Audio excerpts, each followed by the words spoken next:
Like there's all these like keyboard warriors, and, like like tough guys and stuff, Yeah. and I don't see that a whole lot like within our drumming community. Like there's drama here and there. There's some people that don't like other people, but ultimately, like for the most part, everybody's still pretty chill and pretty respectful. So like it's a it's a very comfortable and nice thing to not have to look at all of these just like this absolute trash comments from like everybody that you see everywhere else.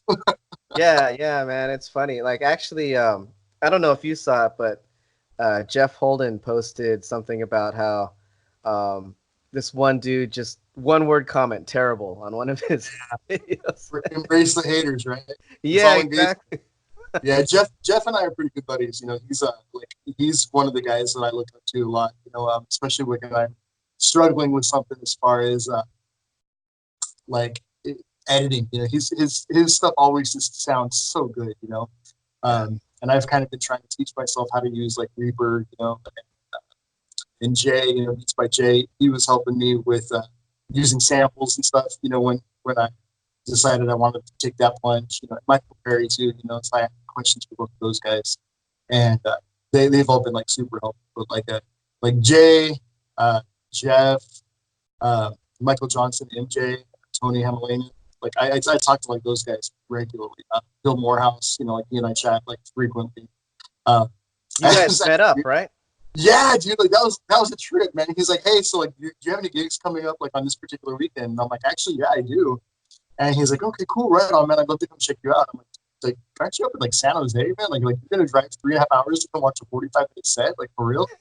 And he did, dude. Like he comes walking, hey, what's up, Steve? And I was like, oh my god, like I was kind of bummed because we didn't really get enough time to like actually like hang out like and chat, because I was, we were doing support for the touring band, and then I was playing. So like all total, it was like hour and a half, so.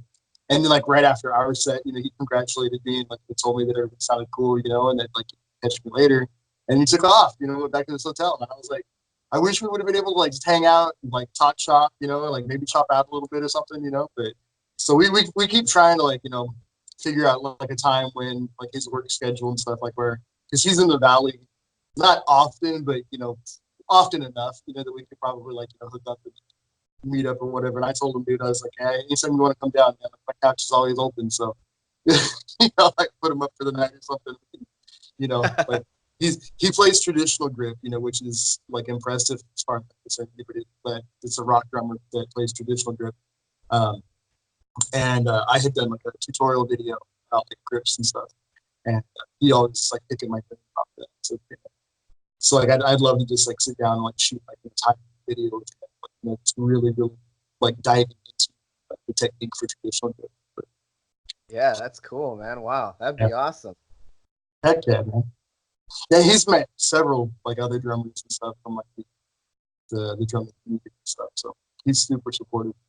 Huh? Yeah, uh, I don't think I've met any of the drummers like face to face yet. I know, um, I've talked to quite a few, and I know Hungry drummer Joey lives Yeah. probably about an hour and a half away. Well, he So just took Germany from what I saw from his Facebook status. yeah, yeah, yeah. I actually I messaged him today because there was a part in his interview where he mentioned a company that he kind of is associated with, and he wasn't sure if he could actually mention them, so he wanted me to edit that out. And I'm like, his interview actually is one of the ones that are like 2 hours long.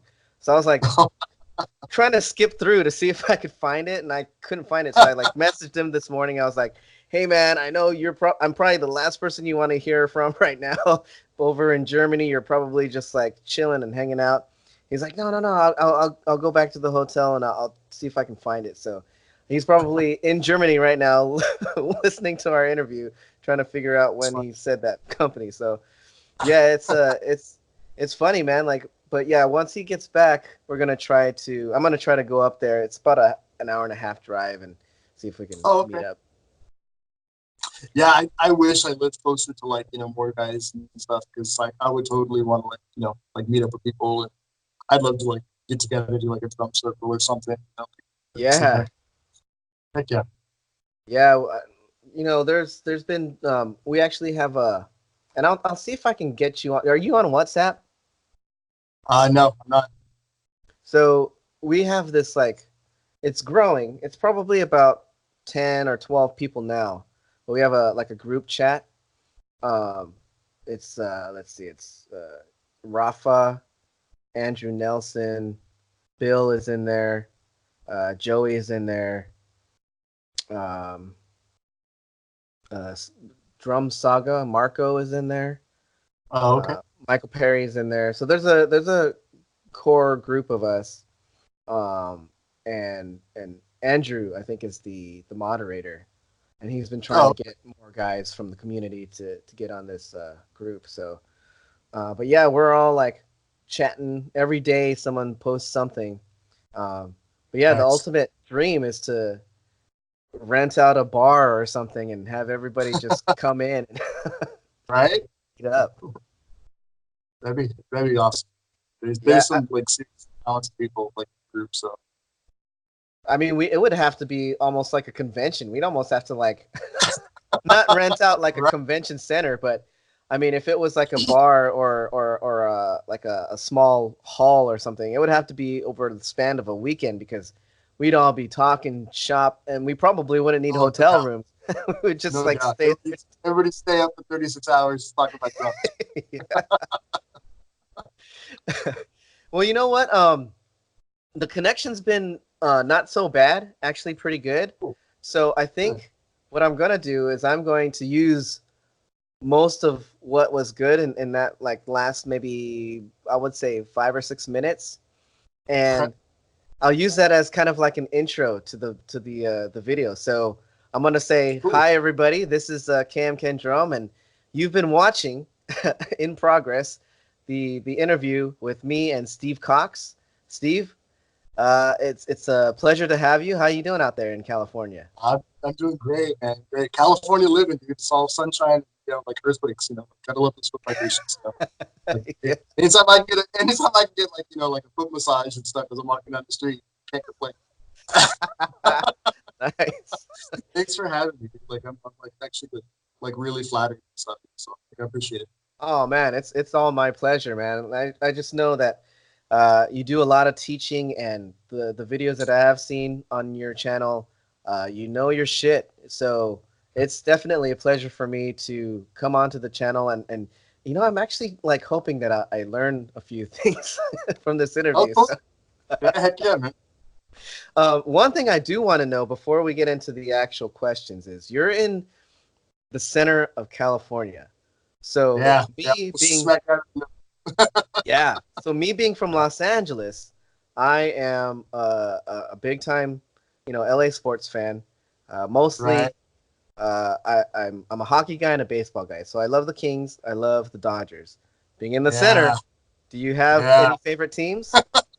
I am born and raised like huge Giants fan. Um, Oh, actually, this hat right here is actually from our Visalia Rawhide Club, which are, I believe they're owned by the Arizona Diamondbacks right now. oh, So I okay. actually get to see a lot of like the Giants pass through Visalia during like rehab assignments and stuff. I'm a huge baseball fan. But yeah, I'm a NorCal kind of guy when it comes to my sports, man. I'm a San Francisco kid like through and through. I love my Giants. I love my 49ers. Even though they haven't been showing a whole lot of love back lately. Yeah. But Well, yeah, yeah. the same can be said, or the opposite can be said about the baseball. Like the Dodgers have not been showing. I mean, they've gone to the World Series the last 2 years. Probably will go this year, but after this last weekend with the Yankees, like basically kicking the shit out of them, I don't have any Yeah. confidence in this team. I have confidence they'll get there and then flop when when it comes down to it.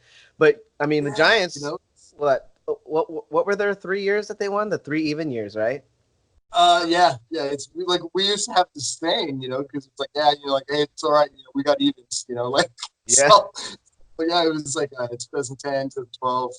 I think it actually first one started. Yeah, 10, 12. I've got a plaque in the other room. I'm a huge giant. Like I said, I'm a huge giant. I actually have one of my Giants like world championship rings like, Oh right here on wow, my desk. So that's yeah, cool, it's man. I'm a huge Giants fan. There's like Giants hats and stuff all up here over my desk and stuff on the show. I got like So in our hallway here, like I wanted to do like a Hall of Champions kind of thing where I have like like my favorite sports athletes and stuff. that's Like, cool. but I've got a bunch of Giants. That's really cool. Like I might not be a diehard Dodgers fan because I know there's been a few times that I've actually cheered for the Giants. And I love the black and orange going on, man. That's Oh man, such an awesome look. But right? yeah, when Barry Bonds was going through the whole home run thing and everybody was like hating on him except for San Francisco. I actually loved watching that whole thing. First the Yeah, McGuire Sosa thing and then Barry Bonds doing his thing. I thought it was awesome. I thought it was so right. good for baseball. I always joke that like when spring training comes around, everybody's all like in like Scottsdale. I lived in Scottsdale for a little while, and so like I would see like some of the spring training and stuff, and I would always tell everybody, hey, October is all about orange and black, and then during spring. First day of spring training, I'm like, October starts today, yo. Like, so, yeah. People hate me. I'm a huge Giants fan. Like in the Valley here, there's a lot of Dodgers fans and stuff. So Oh wow, okay. it is what it is. That's cool, man. You go against the grain. Who cares? Yeah. Like it's for me, it's kind of nostalgic too. Like my grandfather, who actually had a lot of like I got to give him a lot of credits, like raising me and stuff. Like my parents divorced when I was pretty young, so like I spent a lot of time with my grandparents, and he was a huge Giants and 49ers, and so like I remember as early on as a kid, like probably 5, 6, 7 years old, like you're a kid, like you had lunch and then grandparents or your parents want to put you down for a nap or whatever. And that was more for like my grandmother, obviously. She's the one that needs the nap, needs to relax and stuff, not necessarily me. And so she'd put me down for a nap, and then she'd go lay down. And then every time my grandpa like he'd go in there and he'd like get me back up. Hey, the Giants game's on. Come on, come sit. And I like sit in his lap and watch the Giants games and stuff, or the Niners games, depending on what season it was. Yeah. So for me, it's still very much like a nostalgic thing. I remember as a kid knowing like every player's name, what position they played, like what their batting averages were, like the pitchers. I knew their ERAs. I knew how many stolen bases everybody had. Like Wow. it was just one of those things. Like and it's one of those things I still think about all the time. Those are some like my best memories, just sitting there, like talking about sports, or out in the front yard, like tossing the ball back and forth.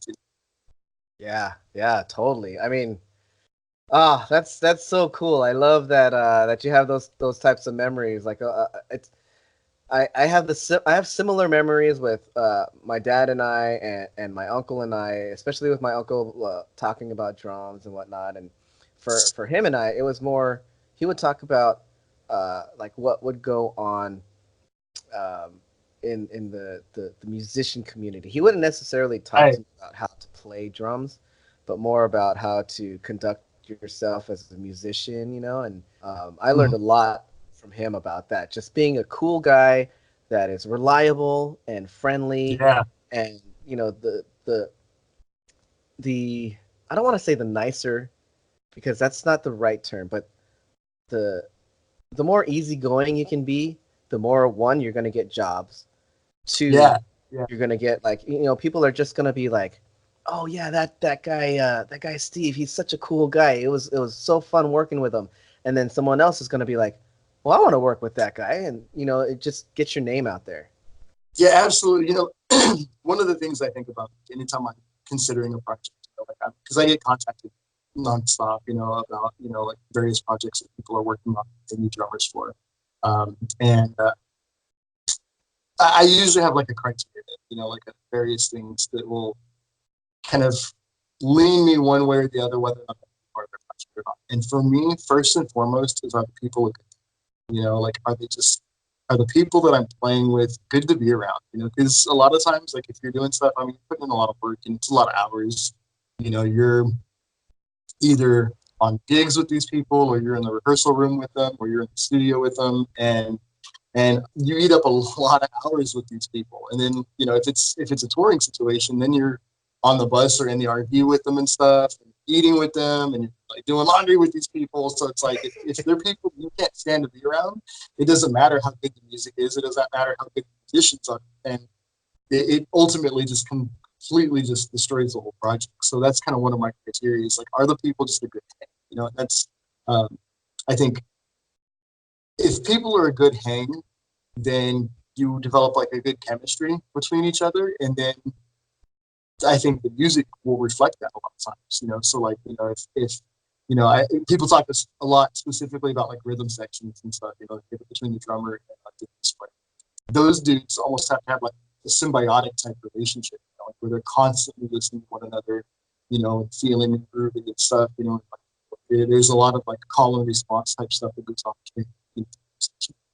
So, but it's every time you look over, you're like, oh, man, I hate that guy. Like, this completely ruins the vibe, you know. So and then the music suffers, you know. So I think that's a really good takeaway, you know, from, you know, like from your uncle, is that, you know, he spent a lot of time in the studio as a session drummer and stuff, and probably, you know, played with more musicians than any of us ever, you know. So it's like, you know, that's a really, really good takeaway from, you know, from his experiences to pass along to people, is that, like, you know, as a any kind of like a session musician or like a performing musician, like, be a good hand, you know, don't be that guy, you know, like be a good hand, you know, help people out, help people load their gear out, you know, like it's crazy how often you see the band all working and getting set up and everything, while like the singers over there at the bar like having a drink, talking to the waitress.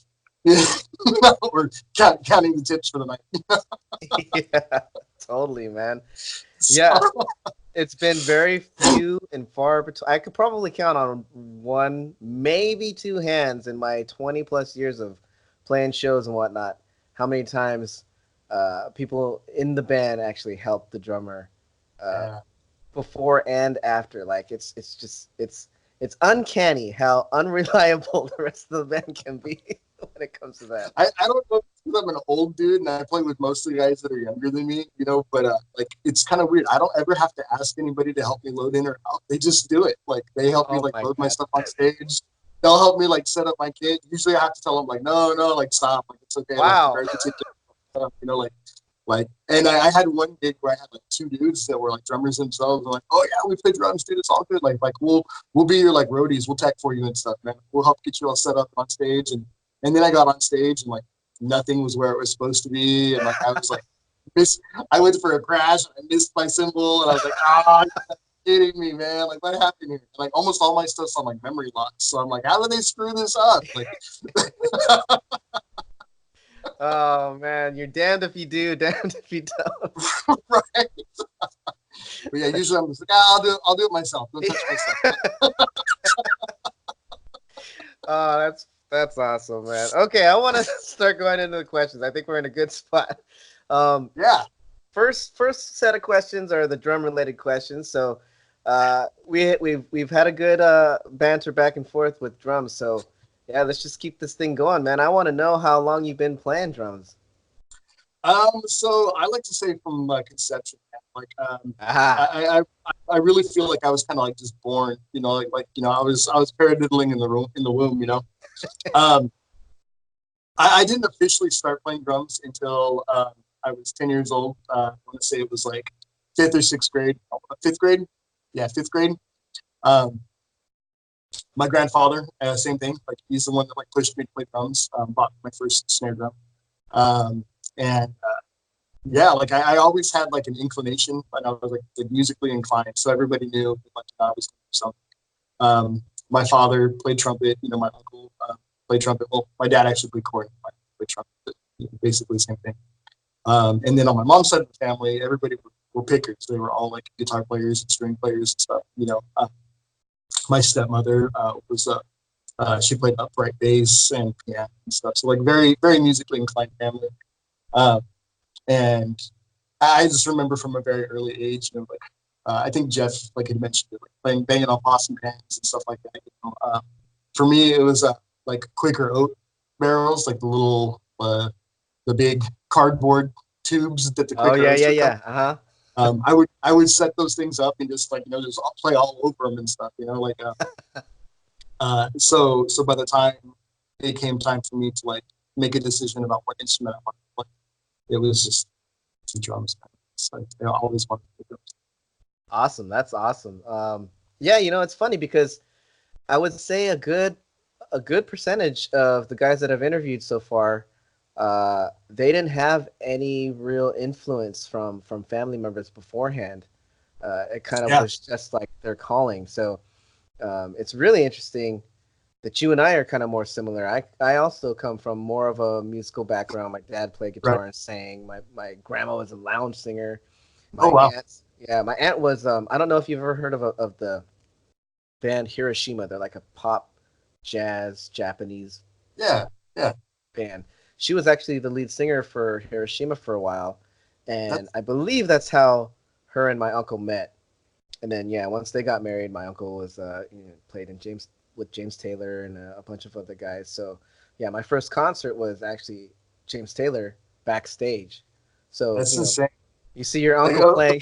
of all the things to be like a first, right? Like it's something like that. Like you would Yeah. think it'd be like some local band or whatever like that. But no, it's James Taylor, dude. I was backstage. Mom played drums for me. It's not good. Like it's just insane. Yeah. So, I mean, if you see that and I was probably 10, 11 years old. I mean, Yeah. it's super impressionable and you want to I, do that kind of thing. So that like propelled me into the drums. I wanted to play guitar like my dad, but my fingers didn't move like that. So, yeah. I kind of had that same issue, right? Like I've even later on in life decided that I tried to play like bass guitar at one point. Um, kind of wanted to get playing guitar and stuff, but like I'm double jointed in my pinky and my ring fingers, and they tend to lock up a lot. So like the working the fretboard, it's like I just can't do it. Like it's physically not working. Um, so like I loved like hearing the guitar riffs and stuff. Like oh yeah, that's awesome. But then I think I actually like stated this on my Motley Crue Wildside video. Like that was kind of the definitive moment for me. That like was like, okay, I need to play drums. Like I like music, but I need to play drums because that's exactly what I want. You know, yeah. I just remember like walking through the middle of the living room. My sister and her friends, were sitting around like, watching like, Headbangers Ball on MTV. And I heard the riff from the guitar first, and that's what kind of had me like running out of the room to come see what it was. Like, what is that? And then I got in there and I saw Tommy. And he's playing drums, and he's spinning sticks, and he's flipping, and he's doing cymbal chokes, and then the drum set in his cage like lifted up on started doing like this thing where I was like, dude, is he strapped into oh my god? Yeah. And it's just like, yeah, like this is it right here. This is what I want to do. This is what I want to do that. So that was like I still remember like the definitive moment for me, like when I decided I wanted to do this.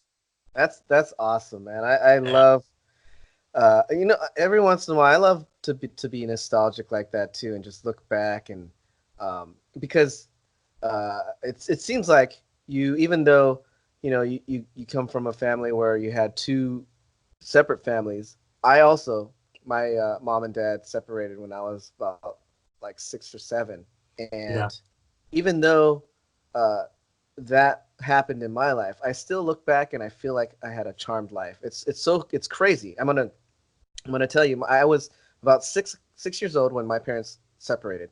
My younger sister was 2 years younger, so she was 4, and we have a totally different outlook on their separation. For me, it was like, oh, one, they don't argue anymore.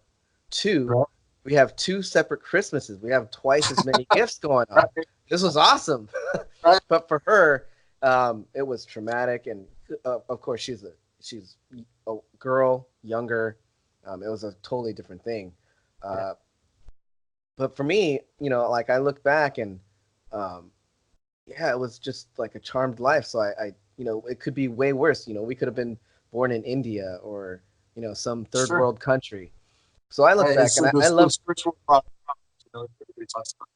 yeah, exactly. So I always love to look back and get nostalgic once in a while. Those the same thing that you're talking about. You remember the exact moment.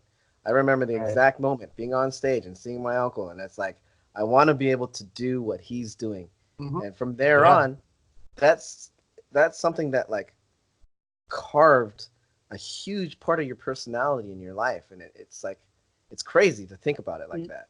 Yeah, absolutely, man. Like, for me, like I said, like, I don't want to necessarily call it a broken, but I mean, like, there was a lot of really negative stuff going on in both my households and stuff, from a very early age, there's a lot of like drug and alcohol abuse and stuff on both sides of my family, not just within like my core family, but just like my mom comes from a very large family. She's one of like 9 siblings, Oh wow. and almost everybody on her side has some kind of substance abuse issues and stuff. So for me, being active, in sports and music and BMX and skateboarding, it was an out for me. It was a way for me to like not have to deal with those issues and stuff. Uh, I could be off doing something that was productive that I wasn't really getting in trouble, and so like I had a conversation with my mother, like, and I love my mom and dad. Like she's not perfect, like it's like the best. And she was talking to me about how she wasn't really there as a parent. Like, she was like, I was and I'm like, well, you can look at it that way, but I like to look at things, with as much positivity as possible, and I'm not really like an optimist, but I am a realist, and and basically what I told her was like, like a parent's job is kind of like to create opportunities for the kids and to give them a better life than what they had, and teach them right from wrong. Unfortunately, like the way you did it wasn't necessarily the best way, but you gave me a very clear understanding of what I didn't want to look like, and very clear understanding of what right and wrong and good and bad were, and you know that was like a big deal to me. And so, um, 6th grade, I moved from being with my mom to then being with my dad full time. And then my dad kind of just took it one step further. I was like, hey, you're going to be involved in sports, you're going to be involved in music, we're going to do this. And he and my stepmother at that time, really kind of pushed me to, to, if I was going to be a musician, I needed to learn like the fundamentals. Like I needed to learn rudiments and stuff. So before they would buy me a drum set, like I had to like master the snare drum first. So they started taking me to like clinics for like marching band and stuff, really in drum corps. Uh, so, but yeah, I mean, I totally can relate to that because had it not been for music, like I've had a lot of opportunities and stuff that a lot of people wouldn't have otherwise had it not been for music. Like it completely opened doors and opportunities for me. And like it's weird to think that like like a lot of people put this like peaked in high school kind of like mentality to things, and for me like yeah, so anybody can say that I peaked in high school if they want to, but like I don't know very many people in high school that are like you know winning world championships and like performing in like Super Bowls and doing stuff like that. Like those are really big deal like moments for people. So like my best friend, he tells me all the time, he's like, yeah, you may have peaked in high school, but your peaking in high school is significantly different than others, and so like they kind of like to keep me grounded, like that, sometimes I get down on myself that I'm not where I want to be musically or professionally or, like in my career, but I've still had such amazing opportunities that have been afforded to me, specifically because of some of the bad stuff in my life that have happened that then led me to go down a different path. So like I totally relate to that, dude. Like absolutely. Yeah, man. I mean, I think that speaks to your character that you can not fall into the same trap, and actually see the pattern of unsuccess or no, I don't know how you would call it, and then but like stop it Yeah. and change your life for the better. So Yeah, not it's all like presence of mind kind of stuff. It's mind over matter. It's like you have to make a conscious decision. Like in today's day and age, where people are making like bad choices. Like it's ultimately like your personal accountability kind of. Like it's you're responsible for your own actions, and like somebody who's treated me badly. Like okay, I can't control that. Like that's on them. I can only control my reaction to it and what I'm going to take from that. So I try. I don't always succeed in it, like sometimes like, you screw that guy, like, whatever, like, I get triggered by just as much stuff as anybody, but I absolutely try to make the best out of every bad situation, and I don't think anybody is, immune to the trials and tribulations of life, we all have our own battles that we're dealing with on a daily basis, and 90% of the time, I would think that people have no clue what kind of, struggles anybody's going through, because, we try to just put on a good face and, grin and bear it, and just try to just, make the best out of every day, and my grandmother used to say, all the time, this too shall pass, and that's the way it is. Like, don't let the 5 minutes of that bad day like ruin the next, like, week of your life and stuff, because you can't get over that 5 minutes bad. Totally, 100%. Yeah, I totally agree with that. I feel like if more people would just put the onus on themselves to try to control what they can control and let go of what they can't control, I think people's lives would be a lot better. Absolutely. Everybody makes that comment, ignorance is bliss, right? Yeah. And I was like, no, man, it's not true, because if ignorance was bliss, you would think there'd be a lot more happy people, because there's some ignorant fools running around. So that's what I tell everybody. Ignorance isn't bliss, because there's some miserable people out there, so. Yeah, that's totally true, man. Hilarious at the same time. Well, I think you're a perfect candidate for this next question. I've been wanting to ask you this for a while. I want you to be Dr. Frankenstein. Oh yeah. Make your monster drummer. So best hands, best feet. I love this question, dude. Oh, awesome. So you know it. Just take the reins, man. Oh yeah. So for me, yeah, I've actually thought about this, and like for me, like best hands, like I actually started out like playing jazz. I'm a huge jazz fan.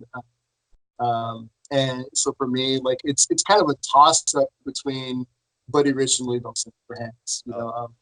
Both of them just ridiculously like fast hands.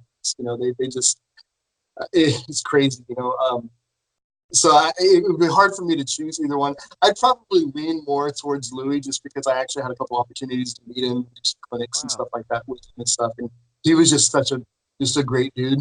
And seeing other pro level drummers that were at like the clinic, watching him just in awe, I was like, I'd probably lean a little bit more towards Louis. Plus, it was really cool that he played like double bass for jazz, which was kind of very, very different compared to most people, But yeah, I mean, it's a real tight race between those two as far as like best hands are concerned, because that big band jazz stuff, just those tempos are just insane. To be able to play that smoothly and that quickly, and not just like doing blast beats for metal and stuff, but just like all around the kit, just all over the place. That's probably what it would be for me. For feet, is probably would be like a ridiculously good metal drummer, George Colias and Nile. The guy's just stupid good. I mean, like his feet, he uses a swivel technique for the most part, and to be able to play 300, 320, 340 BPM, like double bass, like 6 tuplets and 30-second notes and stuff like that. It's just he does things with his feet that I still can't do with my hands, and it just blows me away. Then for the head, it'd probably be Mike Portnoy. Okay. From Dream Theater, Winery Dogs. He played for Avenged Sevenfold for a while. I just love the approach he takes to like writing his parts. Plus, being a prog drummer, he's up there as far as like the mental dexterity that it takes to play constantly changing time signatures and stuff like that. Everybody says Neil Peart, but I've never really been like a Rush fan. Like Neil's a phenomenal drummer. I nothing against Neil whatsoever. Like he's a beast. But I kind of subscribe to like the crowd of unpopular opinion sometimes, because I'm not a Rush fan, which makes me not a Neil Peart fan. I'm not a Beatles fan, which makes me not a Ringo Starr fan.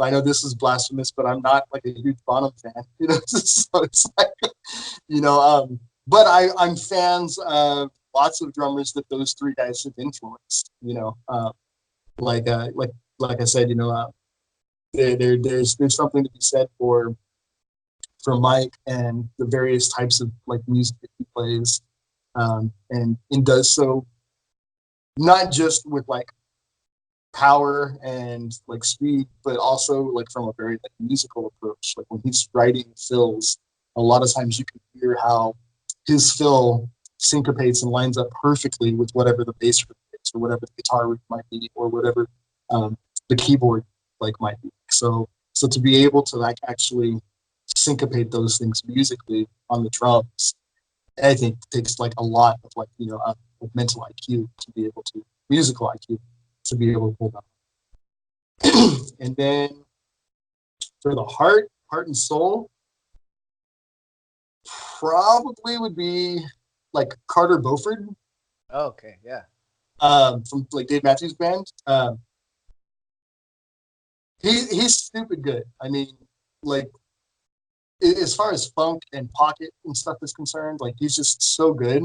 But the one thing about Carter that always like really kind of trips me out, any video I've ever seen from this dude always has just like the biggest smile on his face when he's playing drums, man. Yeah. You can watch Carter play and you know it's coming from a place of absolute joy. You know, like he's never I mean, and I kind of think about that too. It's hard to be having a bad day while you're banging on drums. Like so but when I see Carter, he's just got this smile, you know, like ear to ear, you know, he's just always like so happy to be banging on those tubs, man, you know, and I think that like to me is like a big thing. You know, like you have to enjoy what you're doing to continue doing.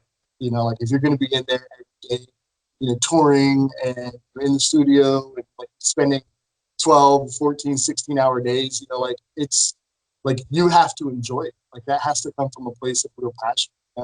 And I think that like carries through in construction. Cool, man. Yeah, those are all amazing answers. I really love that you're being honest about um, the unpopular opinion thing. I totally respect that because for the longest time, I was in a very similar boat. Like not that I didn't respect a lot of those drummers that you mentioned. I'm also in the same boat. Like I for the longest time, I wasn't a Beatles fan. I liked Rush, but I didn't love Rush. Yeah. Um, I liked. I've always liked John Bonham, so that's like kind of my thing. But it's guys like Metallica, like I always liked Metallica, but I didn't love Metallica. There's so many of the drummers in our community that like absolutely love Metallica and Yeah. Rush and the Beatles. But for a long time, I was never there. Like now, I mean, I guess I'm still there. Like I've never tried to even cover a Rush song at all because it just doesn't Yeah. interest me. I Neither have love I. I love watching him play. I love watching other of our drummers cover them, and Right. I'll listen to Rush. But just something about the way he plays, and when I try to play those same type of things, it doesn't feel right in my hands. So No, yeah, he's just absolutely. yeah. I could totally understand where you're coming from. But yeah, I love the honesty. Like most people probably wouldn't say that. You know, they would probably just Well, yeah, and like you mentioned like with, you know, Metallica, you know, Lars Ulrich, you know, and it's funny too because like I'm a huge Metallica fan, you know.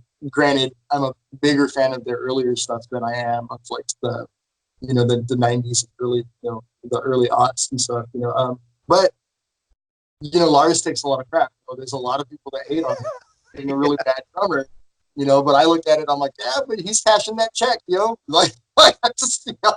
And while he might not be the best drummer in the world, I look at him very much in the same vein that I do like Ringo. Like, I don't think Ringo's a very talented drummer at all, to be honest. You know, most everybody, you know, in our drumming community can probably play anything Ringo Starr plays in their sleep with one hand behind their back. You know, it's nothing technical, nothing super, you know, difficult to play. You know, but he was absolutely like the perfect drummer for what it was he was doing with the Beatles at that time. You know, I think the same thing holds true for, you know, for like Lars Ulrich. You know, like he may not be the best drummer. Might not be like the Dave Lombardos, or the Dave Mustaines, or some of the other, like metal drummers and stuff at that time. But he was absolutely the best drummer for Metallica and for what Metallica was doing at that particular time. So yeah, he's not a rudimental drummer. If you ask him to play paradiddles, there's that meme where like he's like, it's like on the Who's Line, not Who's Line, but whatever that game show was where they had like 4 different, he's on that meme and everything. It's like, which one is a paradiddle? And he's just like looking there all panicked. Which I always laugh at that meme because technically every one of the options in that, they're all paradiddles and various permutations of a paradiddle. But everybody only thinks of right, left, or right, left, right, left. So it's like it's funny when people like knock on those drummers, and so that's like another unpopular opinion. I think Lars is a pretty solid drummer. Like, yeah, he's not like the best, and his time's not always great. But when you're playing thrash metal at 200 BPM, like whose time is it really great? Like, yeah. There's something to be said about someone's writing ability too. Like, I believe those two drummers are amazing writers. They might not be the greatest at execution, but when you write something so great, it almost doesn't matter. It's almost like there's an example that I like to use a lot. John Mayer, right? So yeah, a lot of people love John Mayer, and that's fine. I love John Mayer, but I love his songs. If he were like Santana, right, and had other people sing his songs, I think they would be way better. I'm not a fan of his voice. He gets it done, but his writing and basically it's his writing. He's a great songwriter. Might not be the best. He's an awesome guitar player, but as far as singing, he might not be the best person for what he writes, but he definitely writes some great shit. And it's the same thing with Ringo. That was definitely the thing with Ringo. Yeah, Ringo in particular. Like not really that great of a drummer, but like his contributions to the music and like lyrically, or singing like with their their 4-part harmonies and stuff like that. It's like you have to give him a lot of credit for the things that he's doing above and beyond just playing the drums. Yeah, totally. Awesome, absolutely. Man. I love that whole thing. It was not mind opening, but it was very interesting. I'm at a loss for words. I usually have bigger words in my brain, but they're not. It was very there's a word that I know it's like right there, but it's not coming to me. But yeah, I love how you were just honest and you made an awesome monster drummer at the same time being honest with not being so in a good way. It's not like you're knocking those guys either. Like, you have your respect for them. You just don't have the same kind of admiration as like most other drummers do. And I thought that was an awesome little segment right there. Thank you. As far as like more technical stuff, do you use wood or nylon tip sticks? So that's another one of those things. It's completely situational. I use both. Like, my stick bag's got like 20 pairs of sticks in it, ranging from 7A wood and nylon tips, all the way up to like huge marching sticks, So like it really just depends on the application. The way I look at it, everything in my stick bag's a tool, and like when you're gonna go work on your car, you're going to pick the right tool for the job. Like, you're not necessarily going to go get like a hammer, to take the oil filter off of your car. Like, it's, so it's, you have to have, a decent tool set, and every one of those drumsticks or brushes or hot rods or whatever they're in my stick bag, they're all a tool, and I'm very big on using the right tool for the job, So yeah, like if I'm playing, and like a small venue, doing like some jazz, I'm probably going to play more like wood tip for a little more mellow tone and stuff. But if I'm playing metal and, I'm in, a brewery and there's, a bunch of people and I'm wanting those cymbals to really cut through, I'm gonna play nylon tapes. Same thing. If I'm gonna be playing jazz or blues and stuff in like a very small venue, I'm gonna be using the 7/8. But if I'm playing in the same brewery, like playing metal, I'm not gonna be using those 7/8 because they're not gonna last me, one song. Like they're gonna be destroyed before I'm out of the bridge. Um, and so in that case, I'm gonna be using, either the ProMark, 747s, like what the importer uses. I use the 747 wood tips pretty frequently. Recently, I think I mentioned it to you before, I've been using the Vader Power 5Bs in the extended plays with the sleeves on them. And I love the feel of those. Like the balance of them is really, really good. I've had really good experience as far as them being straight and pitch matched, which I think that's something that a lot of drummers probably don't pay a whole lot of attention to, like getting sticks that are pitch matched and stuff. But that's something I picked up from Drum People Core, that we're, when you got 10 guys on a snare line and everybody's trying to match sounds, like it's really important that everybody's sticks sound the same because it has an effect on the overall blend of the line. So as far as sticks are concerned, I think it's really important that you find a stick that you like that feels good in the hand, and then you figure out which ones are going to be the best tool for the job. Yeah, that's great. I mean, you brought up a great point about matching stick tones. That was one of the things that I learned from my uncle when we went to Guitar Center. Instead of asking the guy for a pair of sticks, he asked the guy for a big bundle of 5Bs. Yeah. He put them on the counter, got out one of those rubber practice pads, and he would just like hit the practice pad. You'd hear the tone of the stick. He'd get another stick, and he would match the tones, and he would buy, he would rubber band them together and buy them that way. And I was like, oh, I would have never have even thought about that. Yeah, my local Guitar Center, whenever I go in there to buy sticks and stuff, like I'm in it for like a half an hour to an hour, because I've got to play. I have to play I can't just walk in and say I want this particular brand and this particular model drumstick and walk out. Like it doesn't work like that. Like I have to same thing, pull 3 to 5 pairs off the shelf at a time.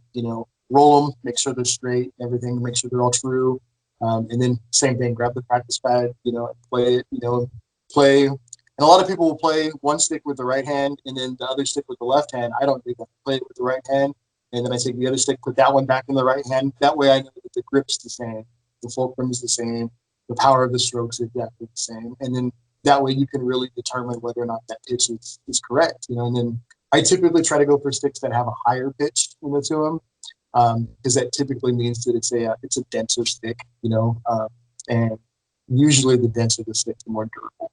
Yeah. And I don't typically break sticks. I'm one of those that subscribes to the idea that if you're breaking sticks a lot, usually it's a technique issue. And I hear it a lot from people who are self-taught drummers. Like, oh, like I break sticks all the time. Like I'll go through like 10 pairs of sticks in a set, and I'm like, I might go through 10 sets of sticks in a year. Like I don't, it's crazy. Like how often you break sticks.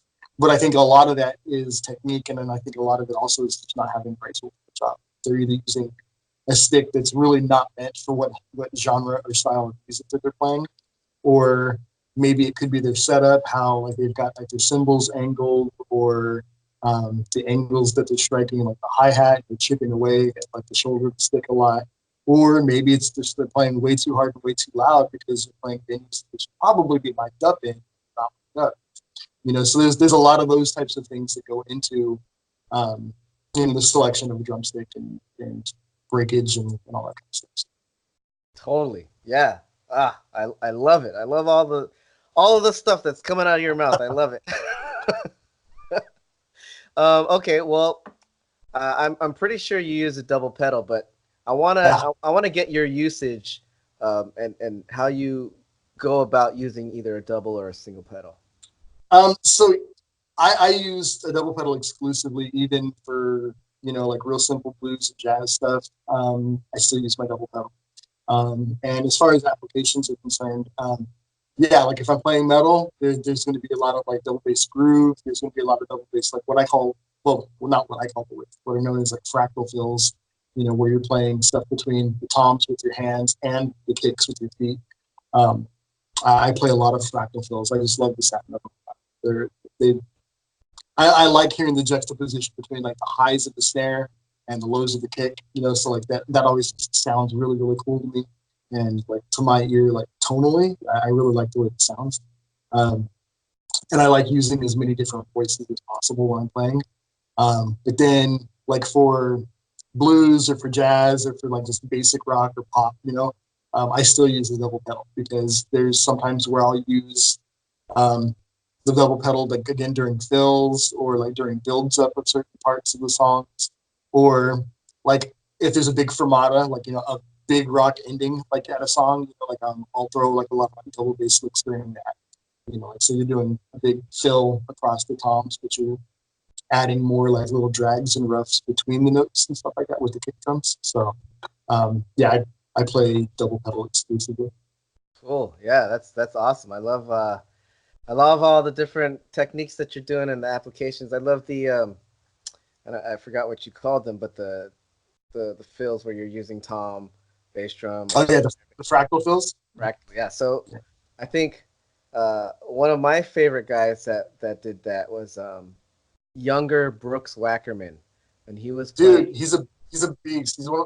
I'm wearing my Avenged Sevenfold right now. Like Brooks is my dude, man. I love that. Yeah, God, he was amazing. Like, granted, he had an amazing brother.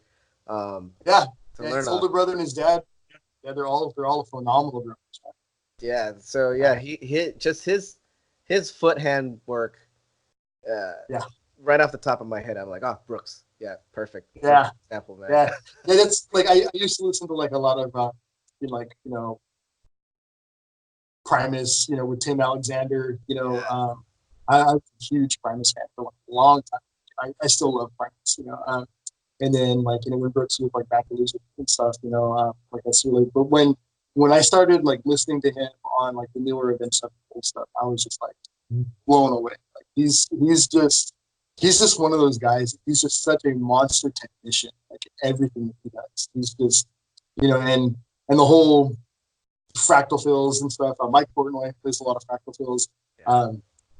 Morgan Rose from Seven Dust is like another huge, influence of mine. And he does it a lot. Like I steal a lot of Morgan's like fills and stuff like that when I'm playing because they just they're just cool, man. It's just fun to play and they sound awesome. So and, they're not like overly technical or crazy or anything like that, but they just hit so hard, and they fit the music so well.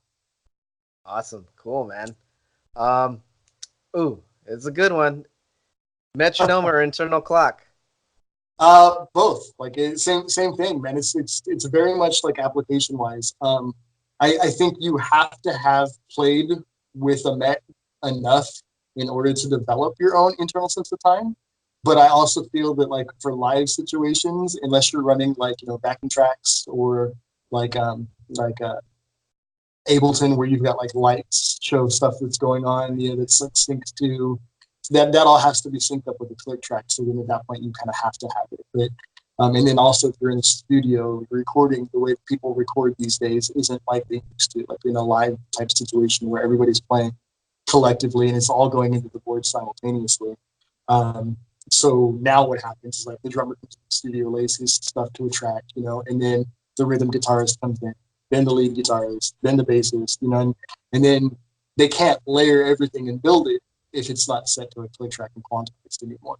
So it's like, but I also feel that like in live situations, it's good to have like a good sense of personal time, but like the performance should also reflect the humanistic aspect of it as well. Like there needs to be a human element to the point. The music has to breathe.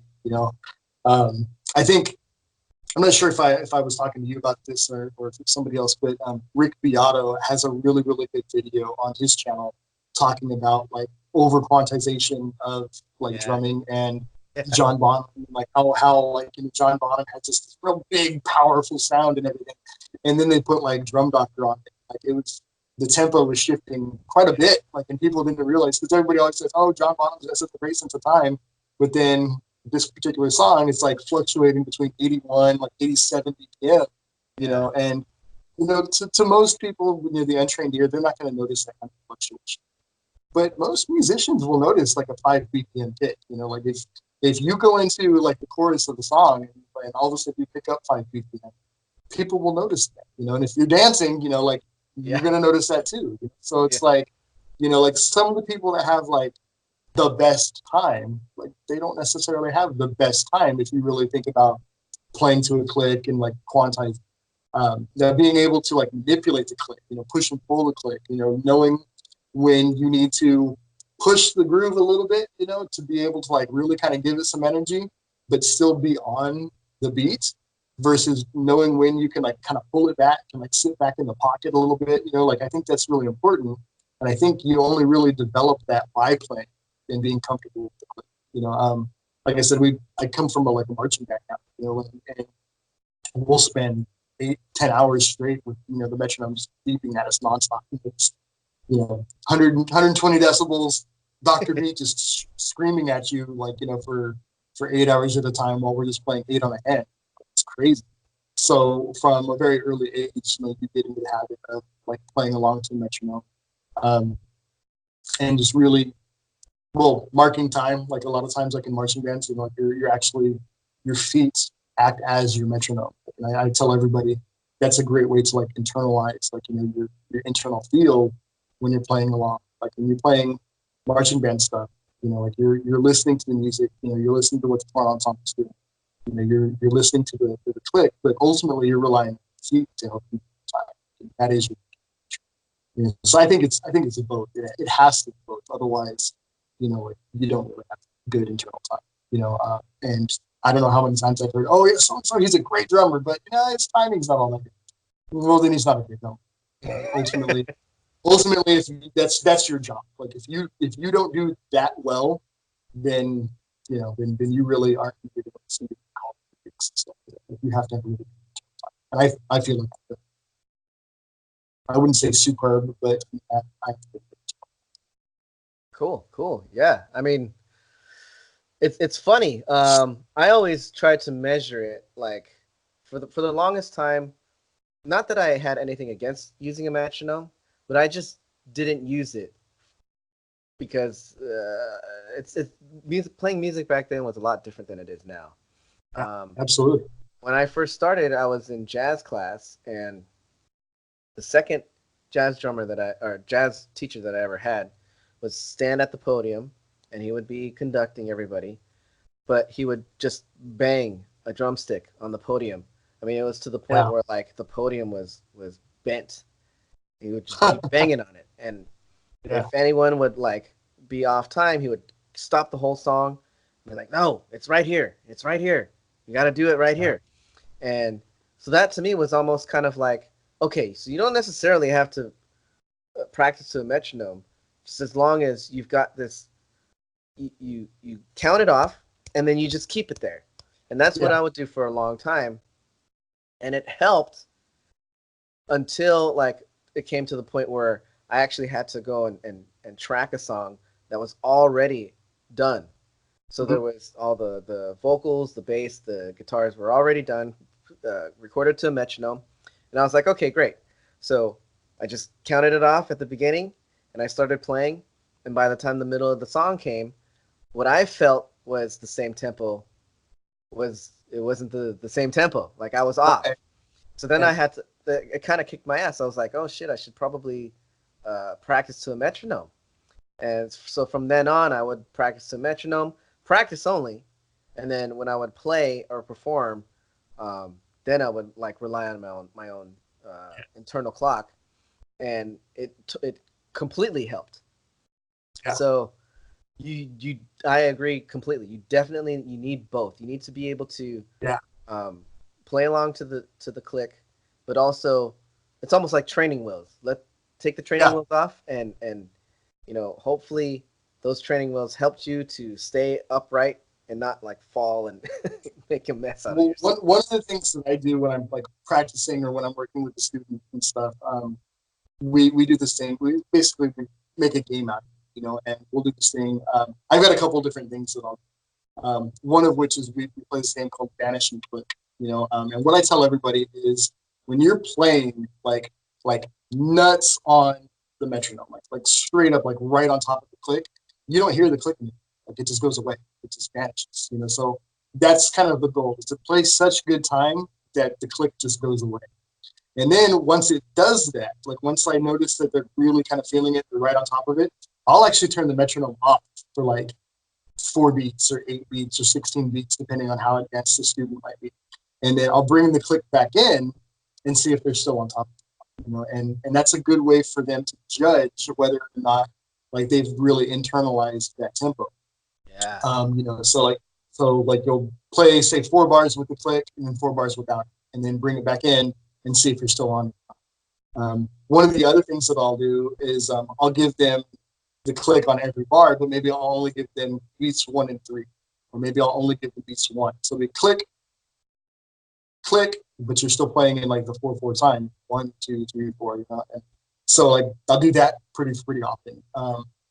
Or what they really hate is when you slow the met way down to like 60 BPM, 45 BPM, and then still do that, where you'll have them play 60 BPM, but then do a bar of meter and then a bar without it, a bar with the click and a bar without it, a bar with the click and a bar without it. And at really slow tempos, you've got so much higher margin of error because there's so much space.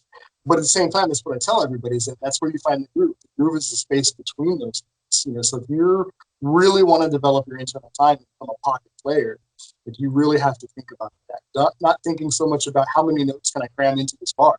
Well, if you're playing a fast tempo, then you know that, okay, there's 32nd notes or 64th notes. That's how many notes you can cram into the bar. But that's not really going to feel anything. And I try to explain to them too, when I'm doing a lesson with a student, talk about, oh yeah, like I don't understand. I'm looking at the sheet music and it's got all these spots where it's just there's nothing notated. It's not telling me what I'm supposed to play. It just has like this bracket over the bar and it says fill, And I'm like, and they always just want to play as many notes as they possibly can during that little amount of time. I'm like, no, you might read that as fill and you're supposed to be filling that space, but I want you to read that as feel, F-E-E-L, not F-I-L. Feel that. And if you're suiting the music, like you don't necessarily have to play a ton of notes necessarily. Like always serve the music before serving your stuff. If you're sitting down, to play drums, you're doing it wrong. Like you need to be sitting down to play music first and foremost. Like that's what we're here for. Like musician first, drummer second. And I try to really kind of sell that to like all of my students and stuff. You really need to understand how to utilize your sense of time, and that's what it comes from. You can't have good internal time if you don't practice the click. You just can't, because the click is what's going to keep you honest. It's what's going to give you, like, I had one of the bands that I play in, the bass player, he's like, so like if somebody tells you 131 BPM, like, you know what that means? Like, like that actually means something to you? I'm like, yeah, it means, like, so if I said 90 BPM, you would know what that meant. Yeah. So if I said 200 BPM, you would know that. Yeah. Like, but if I've never played to a metronome, then no, I wouldn't have that confidence. I wouldn't. The only way to really know that is to do both. Like you have to play with the metronome in order to get that internal sense of time to validate what it is that you perceived as that time. Yeah, awesome. So where do I sign up for lessons, man? You've got my email, bro. Like, it's all good. You mentioned something really, really cool.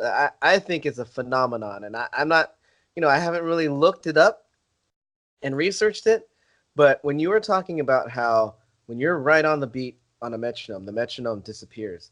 And I kind of equate that to a lot of things in sports. Like I play hockey, I used to play baseball. When you hit a home run, you don't feel it on the bat. When you do a one-timer in hockey, you don't feel it. It's like you hit the sweet spot, and it's just like. Well, you play golf too, right? I don't play golf, no. Okay, so I was talking to somebody about golf recently, and it's kind of a similar situation.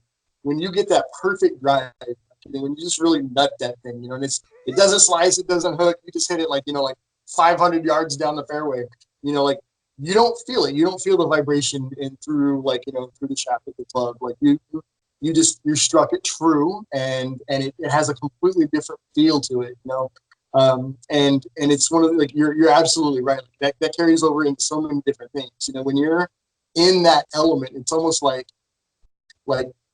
your sensory perception changes, and it's like my dad like was really really into like drag racing like all my life. He loves drag racing, and I remember when I was like really into racing and stuff like that. My car wasn't fast by any means. Like a 13-14 second car is not fast for a race car. It's quick, but not fast. And I just remember thinking, like, going through the motions of launching the car, shifting the gears, and all that kind of stuff. I'm thinking, man, everything's happening so fast.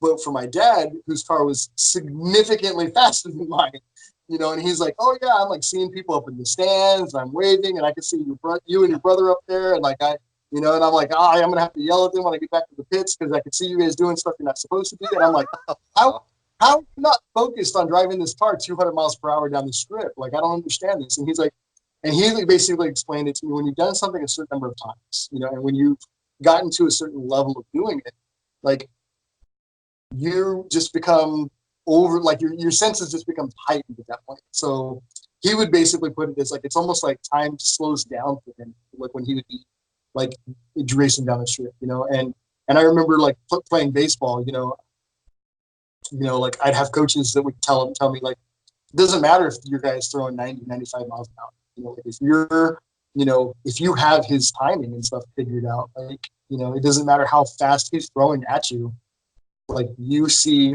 the pitch come in slow, and when it does, the ball just looks bigger. You can see the seams on the ball, you can see the rotation of the ball, and then you pull the trigger, and the next thing you know, it's like that hit that home run, and then you just don't even feel it, but you foul off that same pitch, and the vibrations all through your hands, and you're like, oh my god, yeah. It's crazy. It's a very different, it's a truer feeling, and so equating that to like the metronome, I think is a very good analogy, because like when you've got that like sensory perception thing going on, it's just a whole different animal. It truly is like one of the best feelings in the world, because you feel like the universe just kind of collapses on itself and everything is just perfect. You just wish that could happen more often. Right.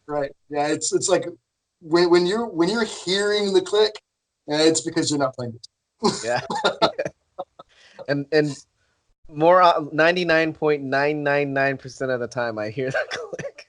I think we all do at some point. Cool, man. MJ. Johnson drummer. He's really good on the click. He plays with his church, and he's just always on a click. So he's super comfortable with it. Yeah, he's a machine, man. I love watching his stuff. Love him.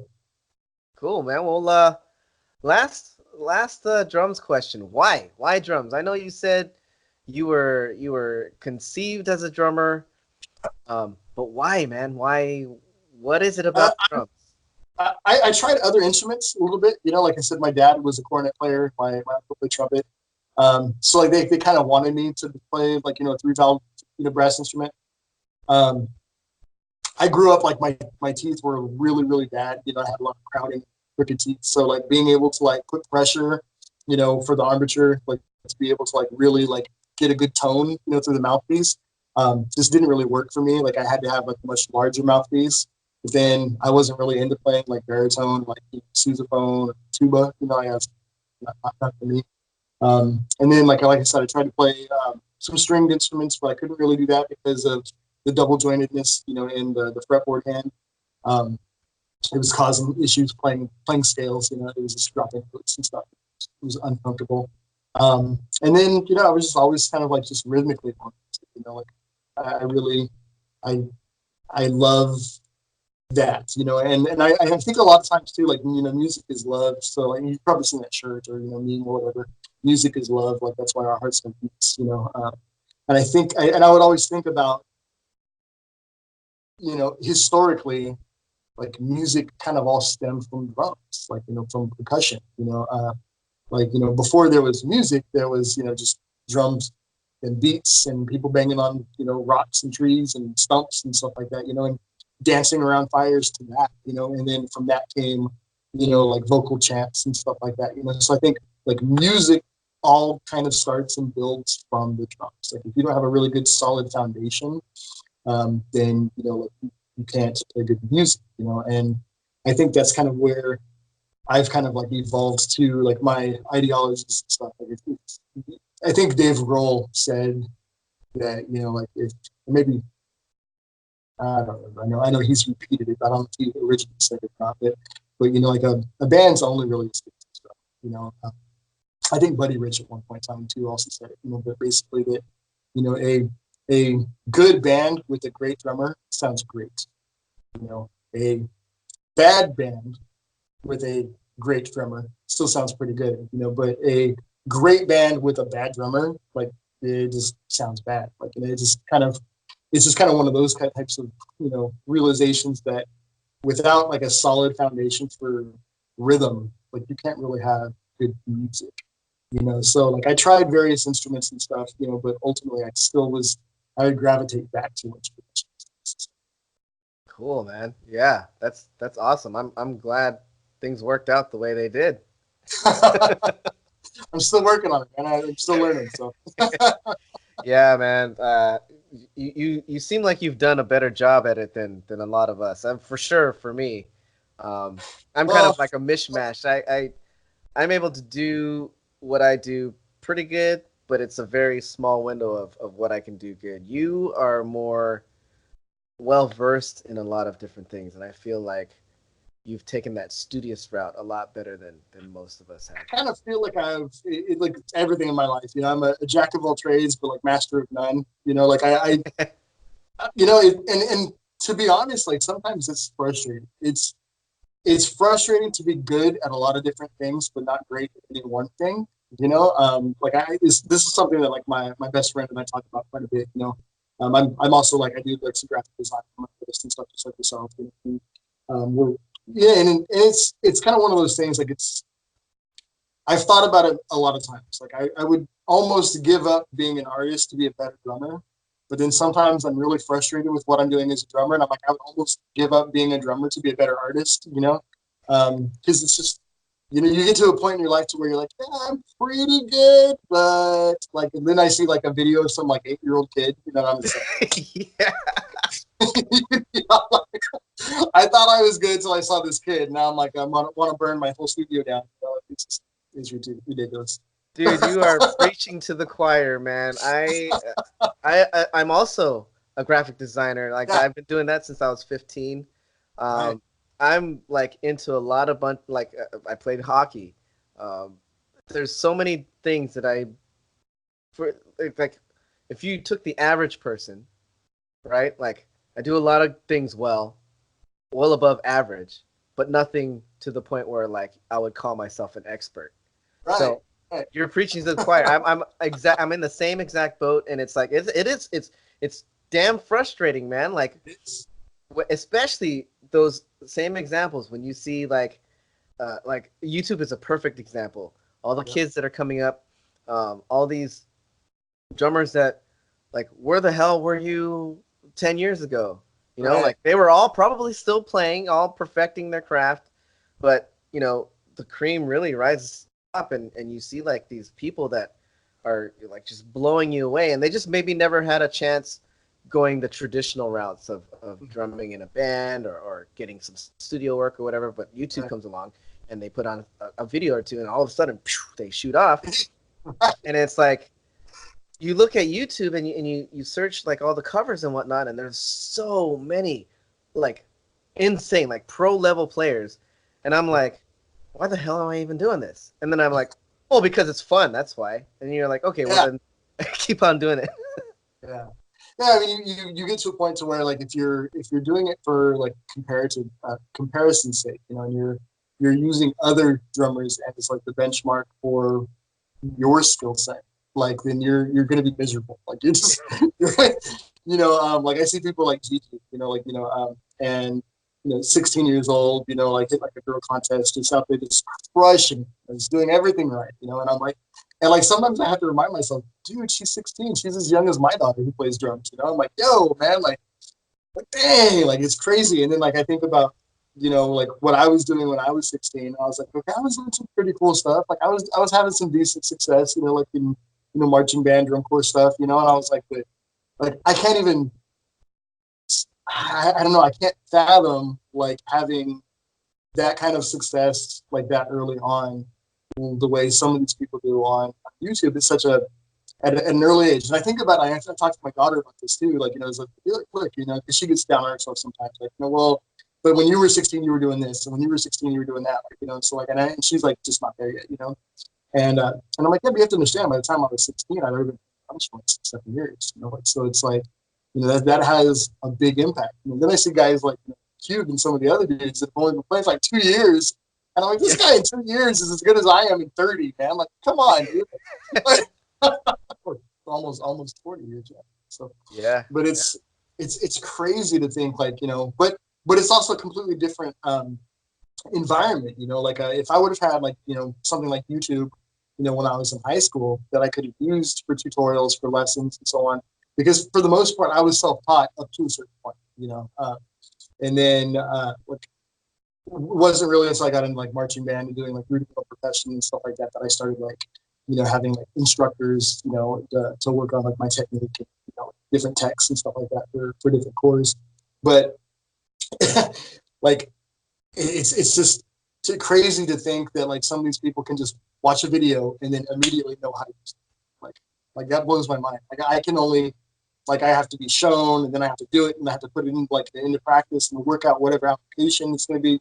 I have to have like the theory behind like why we do it that way, and then you get these kids to come up that like I said, they listen to us to a track, or they watch a video, and then like I was talking to somebody recently. They were talking about like, oh yeah, when I'm looking at the video, like I'll slow it down to kind of really break down what it is that they're doing, and my dumb ass, like I don't even think like about like, oh, maybe I should slow the video down and actually look at it okay, and then I can act like I don't even think about it that way. I'm just like, well, I watch it at real speed, over and over and over again, and then get all pissed off when I can't figure out what they're doing. It's just a completely different like element. It's crazy.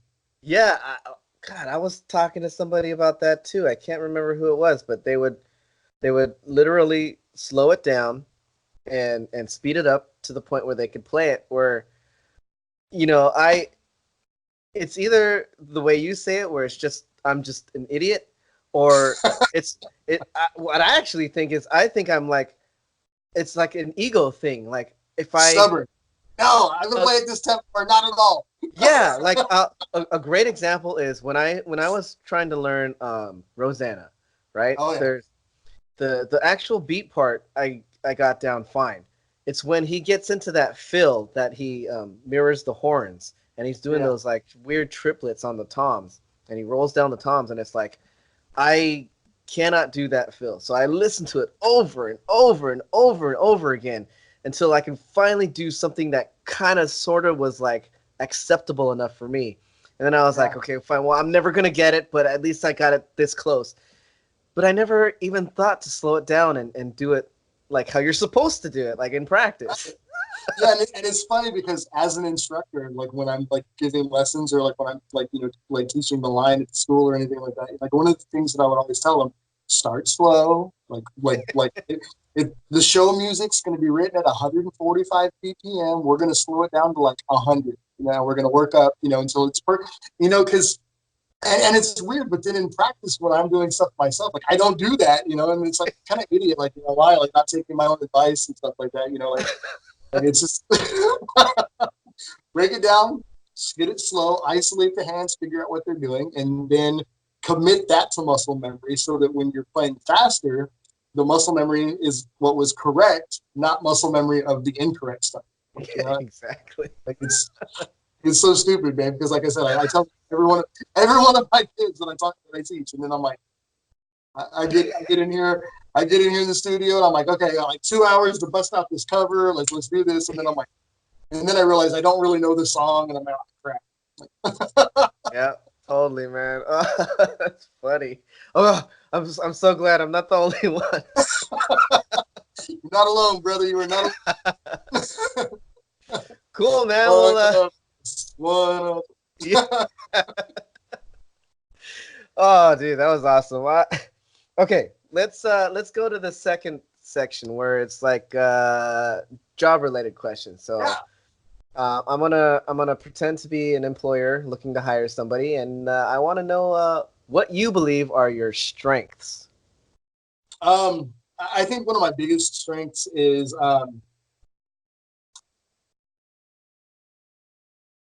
I'm relentless. Like it just I don't like give up. You know, like when I have my mindset doing something, like I'm very much a goal oriented type of person.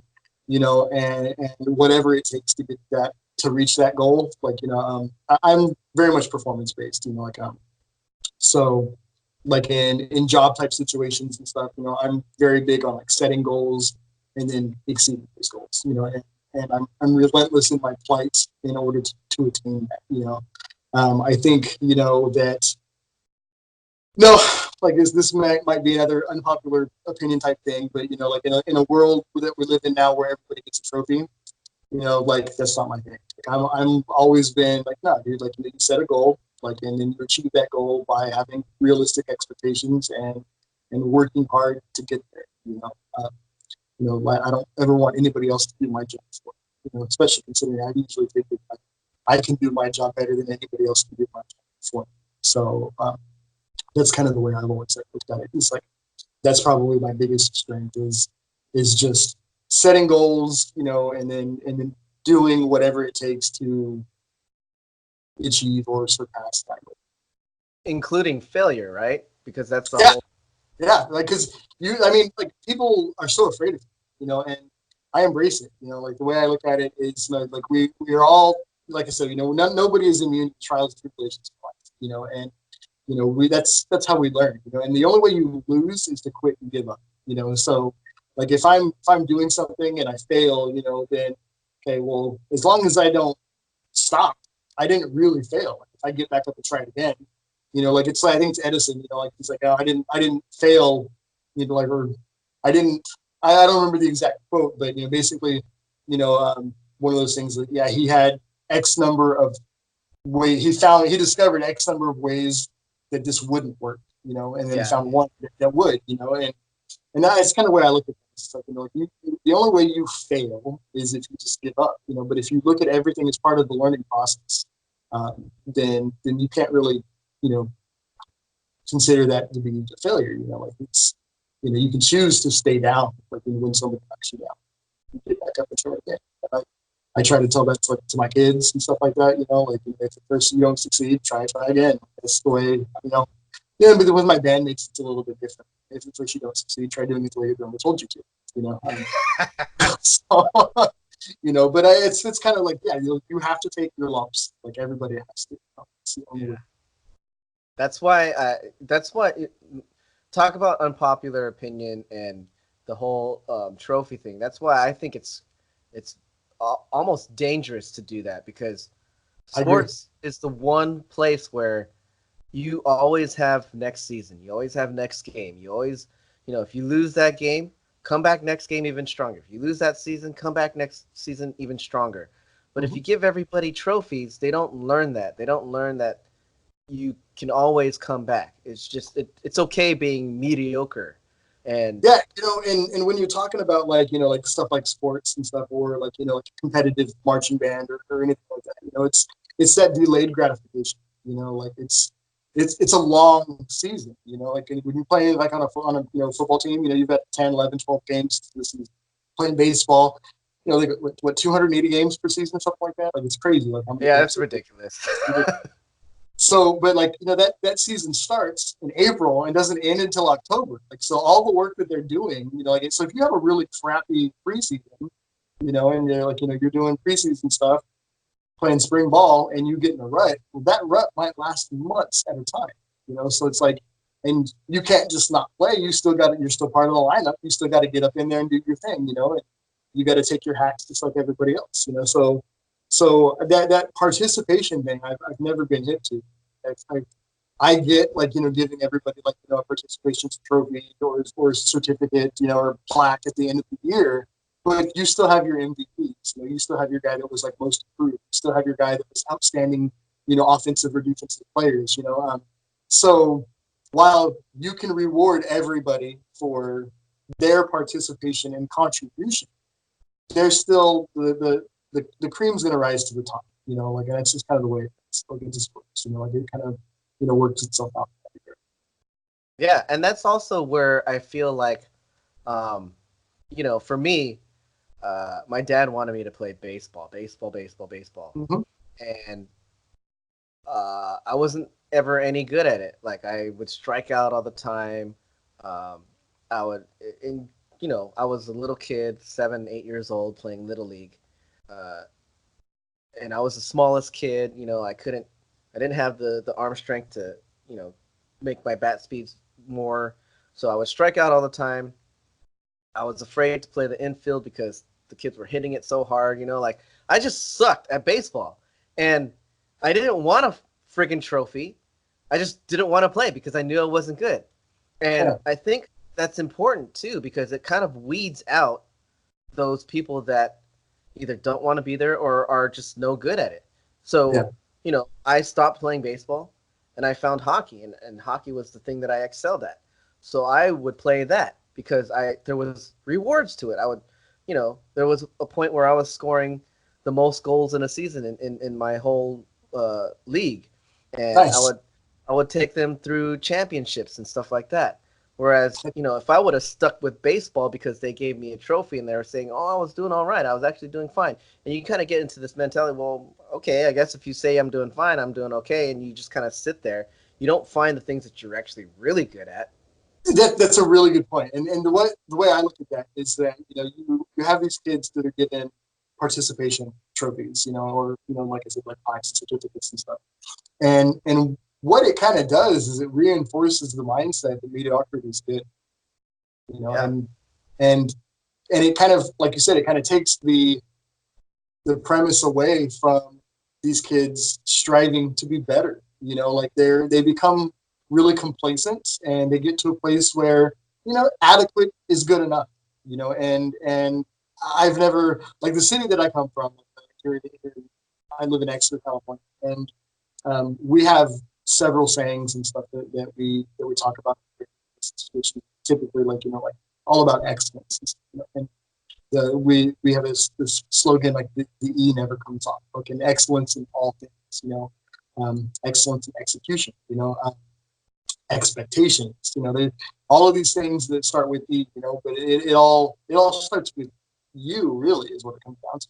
It's like is you have to be like a product of your environment, doing excellence in all things, like setting goals, setting expectations, and hopefully exceeding expectations. And I think the just the participant, like, and I've been at a lot of those award ceremonies and stuff over the years, and it really trips me out when I see somebody walking around that with like a medal around their neck or something like that, because they they made the team, like they were good enough to make the team. They didn't play in a single game, but they made the, like, and it's like, I'm not trying to knock those kids at all, like that's not it, but at some point, like, it's kind of been communicated to them that that's enough. Like you did enough. Like you did enough. Like you got on the team. Like you got your letter. Like you got your letterman's jacket. Like you're just as good as the kid that is all state, that has the full ride scholarship going to a division one. Like, man, it's really not like that. yeah, Like again, that's a very unpopular opinion. I'll probably get hate for that, but it's it is what it is. Like it's I've always been of the mindset like, no, you set realistic expectations and then exceed those. Like limits are made to be broken, records are made to be broken. So it's you know if you're only ever wanting to get to the bar, it's the whole point is to get over the bar. So I don't know. I don't really subscribe to that.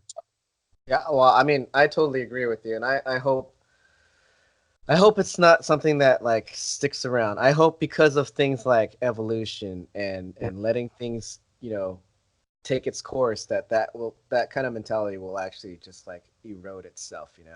Right, survival of the fittest, man. Like nobody, Yeah. ain't nobody gonna survive during the zombie apocalypse if they've just got participation trophy. Like it's just, I don't need to be the fastest guy on the team. I just need to be the faster than the dude running next to me. If I'll trip that dude. I ain't even playing. It comes down to me getting eat or you, I'm gonna trip you. Like it's all, Yeah. but I'm not. Yeah, man. I mean, I'm right there with you. I'm just glad I'm on the opposite side of the country from you. You don't have to worry about me tripping you during Yeah. the Cool, man. Well, can you tell me about your weaknesses? Yeah, I have this one really, really big weakness that I think shows through more often than I care to admit, but I'm super critical. Like, and like I'm borderline perfectionist, borderline OCD about things, and um, which in its own right can be good in a lot of ways, but at the same time, it can cause me to be distracted kind of easily. Like if I go into work, and I see something's wrong, I'll want to fix that, even though I have a laundry list of things I need to get done. And the next thing you know, like in the process of fixing this, I find something else wrong with this, and then I got to go fix that. And then in fixing that, I see 2 or 3 other things that are wrong. And the next thing you know, I've spent 6 hours working, and a lot of stuff got fixed, but literally nothing on my list of things that I was supposed to get done got done. So I think that like almost becomes like a distraction at some time, and it becomes a time management issue, like and I come from a mostly like a retail environment, back stuff. So like in those situations, it's like, well, how do you prioritize things? Well, in most retail environments, like everything is top priority. Like it's you so it's really difficult to prioritize what you should really be focusing on when kind of everything has to be, and especially like in a retail management type situation, which is what most of my jobs are. So it's really it's something that I have to focus on, like, to where, okay, like, and it carries over into my drum too. Like, if I want to post a cover, like I'm like, okay, well, I've got 2 hours or 3 hours, or maybe it's even 8 hours. Who knows? What's on my agenda for the day? But I'll play something, and I'm like, well, it's not quite right. It's not quite how I want to. So I'll record it 2 or 3 takes, and then I'll watch the playback, and I'm like, I'm not really happy with that. So then I'll go and record it 2 or 3 more times. Okay, well, now I'm happy with that part, but then this part of like the verse, I'm not happy. Okay, well, now I played the intro and the verse and the bridge correct, but you know what? Like the hook over here is not quite the way I want it now. The outro is not. And like I don't know how many times I've been recording a song like 5 or 6 minutes long, and then like 5 minutes and 17 seconds into the song, I screw something up and have to go back and redo the entire thing all over. And that frustrates the crap out of me. And I read somewhere that it's better to be done and imperfect than to be perfect and not done. And I think that's something that, especially like in the YouTube community, like we see a lot. The people that see our videos, they only ever really see like the finished product, but a lot of times the finished product might not even be the finished product. Like it might be just whatever we decided was good enough for that day. So it kind of goes back to that participation thing. Like it's like we're settling for good enough, because it's done, and I don't like the idea of settling. I've always hated that. It's something I try to instill in my kids, to never like settle for anything. Know your value, know your worth, know what your capabilities are, and then go out there and crush them, and you don't ever have to settle for anything, so. And then in my adult life now, I find myself settling, because if I don't, I'll just never get anything done, Yeah. and sometimes it's better to be done with a few flaws. And then when I think about every cover that I have on my channel, um, I'm not happy with anything. Like I'm literally like I said, I'm like my own worst critic, and I I don't think there's a single cover that I've ever posted that looking back on, I can't do that. And I kind of always feel like I can always do that. Yeah. I'm there with you 100%.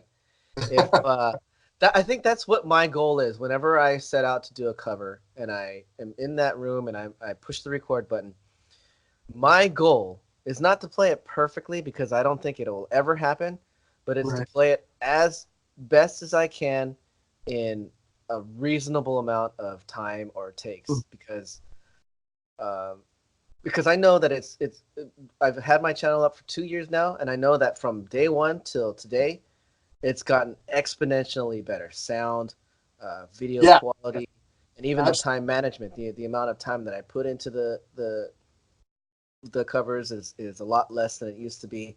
So every aspect of the channel has gotten better. So I Yeah, know that if I just stick to that goal where I just try to play it the best that I can in the amount of time that I can, or sometimes it's just the amount of strength that I can. Like I was doing a cover 2 days ago where I tired myself out, and I was like, shit, I didn't get the right take, and I'm fucking tired. So I had to right. go and do it the 2 days later, and I actually got a take that I was, like there was some takes that I like did a freaking amazing fill, right? And then I went back and I re-recorded it, and the take that I ended up liking didn't have a lot of the flashy fills that I did. It was just like a good solid take. Right. So like it all boils down to um, what we can do and the amount of time that we have, and a lot of because also when you look at it, we're not getting paid for this stuff. It's basically Right. it's our enjoyment. So if I'm taking the time to do a cover and it starts getting into my work time, well then that's not good either. So Right. you kind of Right. just got to find that happy balance, Yeah. and just know that over time your stuff's gonna keep getting better and better and better. So far, Absolutely. And that's kind of my like one of the things that we talk about like in like the drum corps, like in community and like, the marching stuff is that the goal is to be better every like every rep should be a little cleaner and a little better than the previous rep. That's how you like kind of maximize your score and stuff like that. You're constantly trying to like improve, and the corps that I marched with and stuff like that, like we don't really ever consider other corps to be our competition. We're always competing within ourselves. Like that's the way it is. It's like we want to go out there and be the best possible version of ourselves today, and hopefully improve upon our scores from last night today, and even like like I said, the school and stuff that I come from, my alma mater, even with baseball, our baseball team won like a Valley championship like multiple times and stuff. And one of the things that we would always say is like, let's be undefeated today. Like and every day we say that. Every day it's like, let's be undefeated. You know, let's go 1-0 today. Like that's the goal. Like it's to go out there and go 1-0 today. Like let's go out there and do the best we possibly can. And I think that like carries over to like the drumming and stuff as well. Because you know it, you can spend 10 minutes on a cover, or you can spend 10 months on a cover. Like I've got a couple of drummer buddies that there's like some songs that are difficult. They're like, they call them their Everests, like songs that, that it's like that fabled unicorn that, someday that they're going to like do. And then there's other guys, like Jeff drives me crazy, right? Because Jeff Holden, because he's like, oh yeah, I sat down today, went down to the studio, banged out like 10 covers, so I'm set for like the next month, and I'm like, bro, like what the hell, like just and they're all just good, like, and Jeff's not the flashiest drummer or anything, but he's just so solid all the time, and it's like and I envy that, like to be able to just get in there and like that's the way I like looking, like really like setting the bar high as far as like a working like gigging drummer. He just gets in, he gets the work done, and there's a lot to be said about those types of guys. They're just respectable. They can just get in, step in, hold their own. Session drummers, like that are like that. You can come in, listen to a backing track, once or twice, and then hop in the studio and just lay down this like phenomenal performance. And it's, dude, like it's it's just a whole different like mindset and mentality, and anybody that can do that, it's just like I mean, I leave so much footage on the cutting room floor basically. I'm like, nope, that's not good enough. Nope, that's not good enough. Nope, that's not up. And I'm just like, I'll sit here And then by the time I'm done, like going through all my footage, I'm like, yeah, I'm not going to release a cover this week because I'm not. You know, I have the perfect example, man. I last God, I don't even remember how long it's been. It's been over a year now. I was working on this album where over my 30 years of writing music, 20 years of writing music, I had written about 30 or so songs that I was like really happy with. And for the most part, you know, I had always been in a spot where like I was just kind of going paycheck to paycheck. So I could never go into a studio and pay for a studio to just record real drums and then put the music on top of it. So I've always had uh, my demos to a drum machine. Okay. Well, now that I'm living in the place that I have my own studio, I was like, you know what? I'm gonna record all my song, all those 30 songs that I really love, and I'm gonna put real drums to them.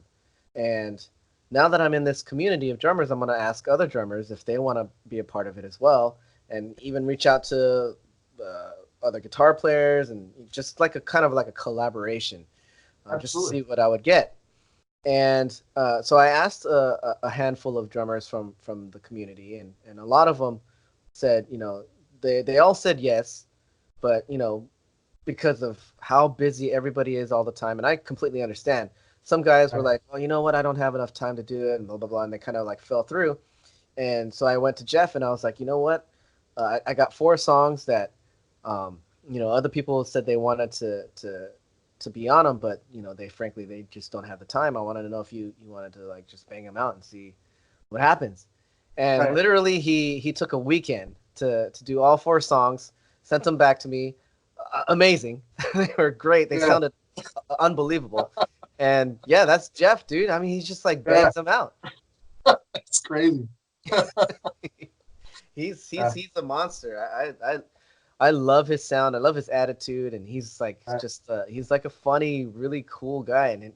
And when it all boils down to it, like I know he's loud and he's kind of a little bit obnoxious in a good way. But when it boils down to it, he gets the shit done, man. It's crazy. He does. I love that guy. Yeah, dude, he's cool.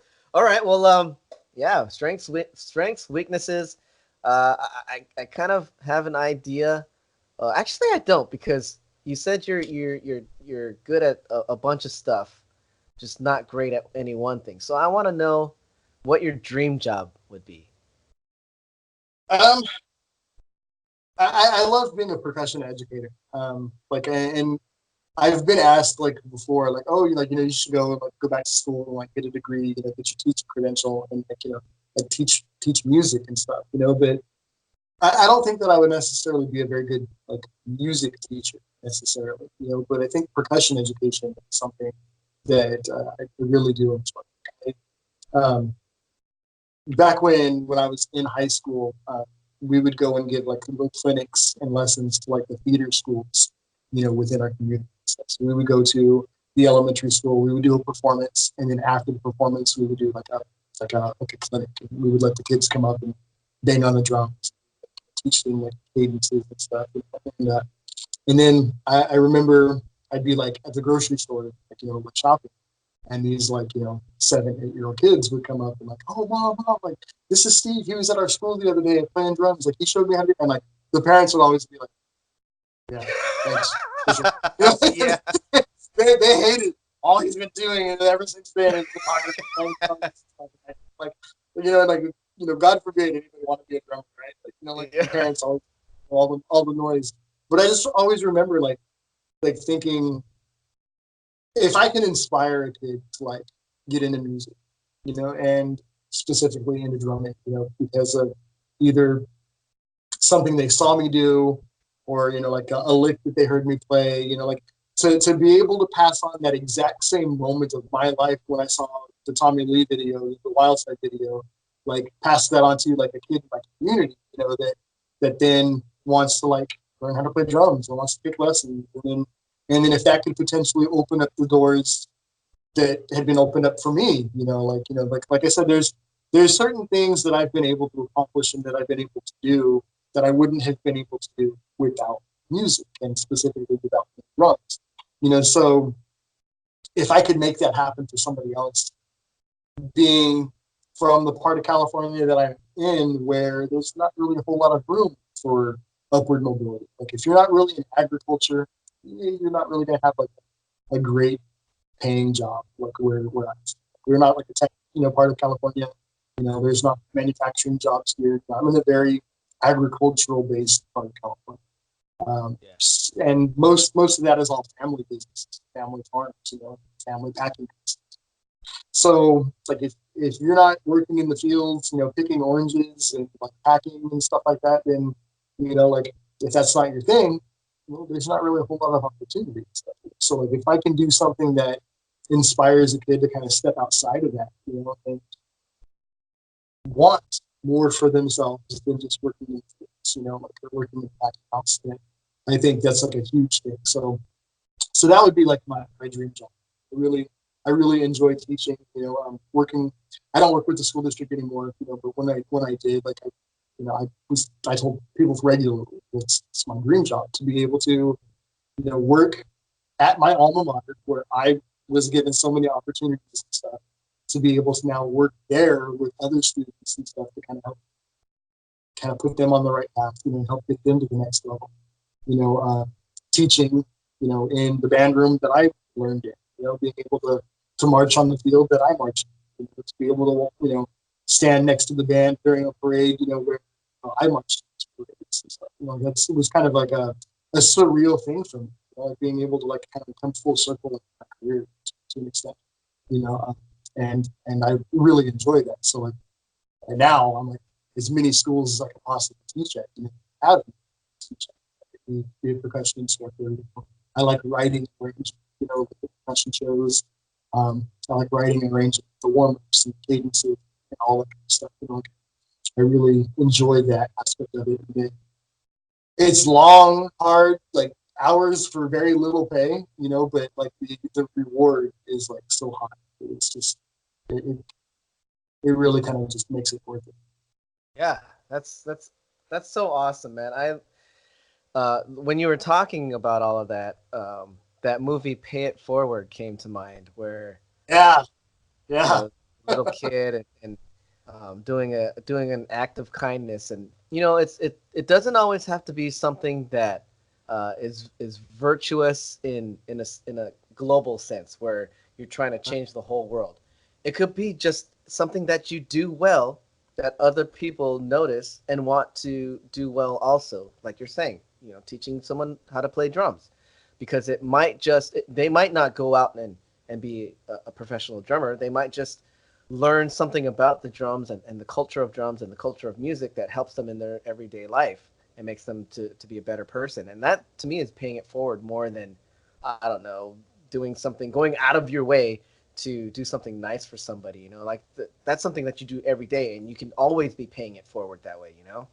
And music is therapy for a lot of us, like, so, I mean, that was one of the things with the interview with, with you, that, him being, a mental health professional and stuff like that, and like this right here, like this is my therapy room. Like, this is my studio is where I come to get away from everything else, and like I said, like no one's immune from the trials and tribulations of life. But when I'm in here, like nothing else matters. Like, I'm in here, doors shut, like, and once the lights come on and stuff, I'm literally in my own little world. I've got my in-ear monitors in when I'm playing, like, like the sound canceling, like it doesn't matter what's going on outside. My neighbors can be yelling and screaming, like, there could be a shootout in the parking lot, whatever, dude. I'm in here and I'm rocking out, man. Like so for those, like 3 minutes of those songs, or like 45 minutes for the set, or for like a cover band gig, when you're out there for 4 or 5 hours or whatever, like you're free, like it's just, and at that point I have such a connection with like the audience and stuff like that, because same thing, like if you're playing a cover band gig at a bar, and it's a Friday or Saturday night, those people that are in that bar are probably trying to escape their own stresses and stuff for the week also. True. So if I can, like I joke that, as a drummer, like it is my duty to make you shake your booty. And so like if I can get somebody to where, like they've had a rough week at work, like their boss has been bitching at them, the wife's been nagging them, like they're stressing about like paying for college with the kids, and they're going to be in that bar for, an hour having a few drinks before they go home and deal with real shit. If I can help them escape that for, 3 to 5 minutes at a time, like, that's like a big deal, and I know that as a fan, like I appreciate that same thing too. Like when I'm like, in the audience and stuff like that. Like if I can make a connection, with a guitar player, or like we make a connection with a lyric, or watch one of the drummers and stuff like that, be like, yo, dude, like make me forget all the crap going on in my life for 3 minutes, like just and if you can do that, I think kids have it pretty rough these days. There's every day, we wake up and we, like get the, the news updates on our phones, and there's all this stuff going on. And it's just an ugly, mean world these kids are being raised in. And for me, music was an escape from all that, and for so many people, like they say that, when you're at a loss for words, music speaks, and that's a powerful thing, to be able to say that, you connected with the lyric of the song. I was going through all this stuff, and then I heard this particular song, and it was like that song was written for me.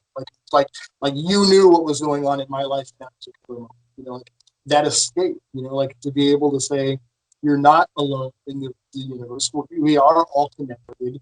I can relate to your struggles. I do empathize with the things that are going on and stuff. And so to be able to take that, and pass that along to another student or another child who you don't know, maybe having issues that, they might be being bullied, they might have, like drug or, other types of abuse going on and stuff like that. So you don't know what that kid may be going through. So like if you can do anything to help inspire that, foster some kind of like creativity and maybe change their path, like that's an incredibly That's I don't think anyone could have said it any better, man. I think your outlook on the world and the things that you can do in your immediate surroundings, I think is admirable, man. Well, it all starts at home, right? Like, I mean, that's the way it goes. If you want to change the world, it starts right here in your own home. Like, what did they say? Like, Michael Jackson, I think, be the man of the mirror, right? Like, yeah, if you want to change the world, start with yourself. So totally, man. And then it's a trickle effect from there. Yeah, it really is like there's a common theme in these interviews that I've been doing that a lot of the guys recognize, and I'm not sure if it's because we're all drummers and we're basically the foundation to the band, that we have that sort of realization that it really starts with yourself. And then, like if you can make yourself this foundation, this rock that other people can depend on, that's the only time that you can ever help other people, is when you yourself are solid. And yeah. I mean, and like what they say, like on the airplane, right? Like, when in the event of an emergency, put your oxygen mask on first, because you can't help other people if you're the one dead. Like, so, and that's what it is. Like, like he helps those who helps themselves, so start with you and then go from there. Yeah, totally, man. And in that case, I don't have any other job related questions. You're totally hired, and yeah, man, I can't wait for you to start. That's great, man. I need a new job, so like I'm stoked. Sweet. All right, well, I want to move on to this more fun section where we do the speed dating. Oh, we're not having fun.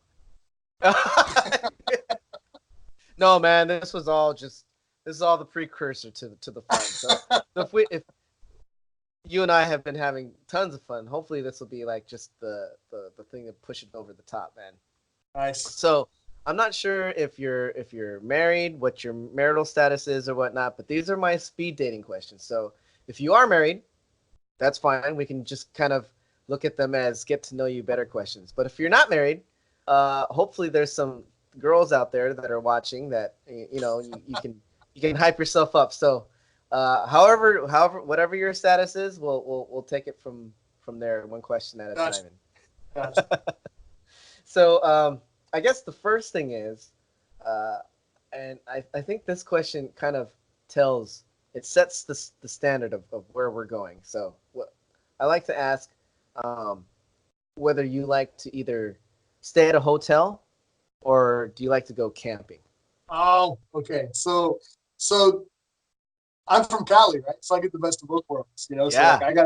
I got the beach, I got the big cities, but I've also got like, you know, the mountains right here. So like it's kind of a weird thing for me. And again, it's one of those like situational things, you know. Um, I was a Cub Scout, Boy Scout, so like we used to go camping all the time, you know. But ultimately, I'm also like a skater kid from the valley, you know? So it's like, you know, we're always going to the beach and stuff and like surfing. So like it's kind of a weird thing for me. I think in my old age, you know, sleeping on the ground and like sleeping in as many like gymnasium floors and parking lots as I have over the years, you know, like touring and stuff. Like it's just I don't think I would want to necessarily be like, you know, in a sleeping bag on the dirt ground in a tent, you know, like I don't like getting eaten by mosquitoes and stuff. But I do still love the outdoors and I love being out in it, you know, and I like being able to unwind and kind of like, you know, unplug from, you know, like the hustle and bustle of like the city. So I kind of feel like my favorite would be to glamping, right? Like, you know, like to go camping, but like in an RV or like a camper or something like that, you know, to where like I still have a little bit of a kitchen, I have a little bit of a public bathroom that I can go in. I'm not like, you know, squatting behind a bush. Um, you know, like have an actual like bed to sleep in and stuff, you know, but to then be able to still like, you know, like leave the camper and be around like the campfire and roast marshmallows, you know, bust out the cajon and you know, and the ukulele and stuff and sing kumbaya and stuff, you know. Nice. um, but you know, but it's also depending on what's going on. You know, I love going to like you know amusement parks and going to the beach, you know, and stuff, and staying in the hotel. There's something to be seen from you know the window of a you know 20-story skyscraper in LA, like looking out over the Pacific Ocean. You know, like that's an experience that a lot of people don't get and they don't understand it until they have it. You know, and I think that's like a big part of being California is that I get to do all of it. And, you know, I can go snowboarding. Like it was really weird. Like not a few years ago. This has probably been 15, 20 years ago already.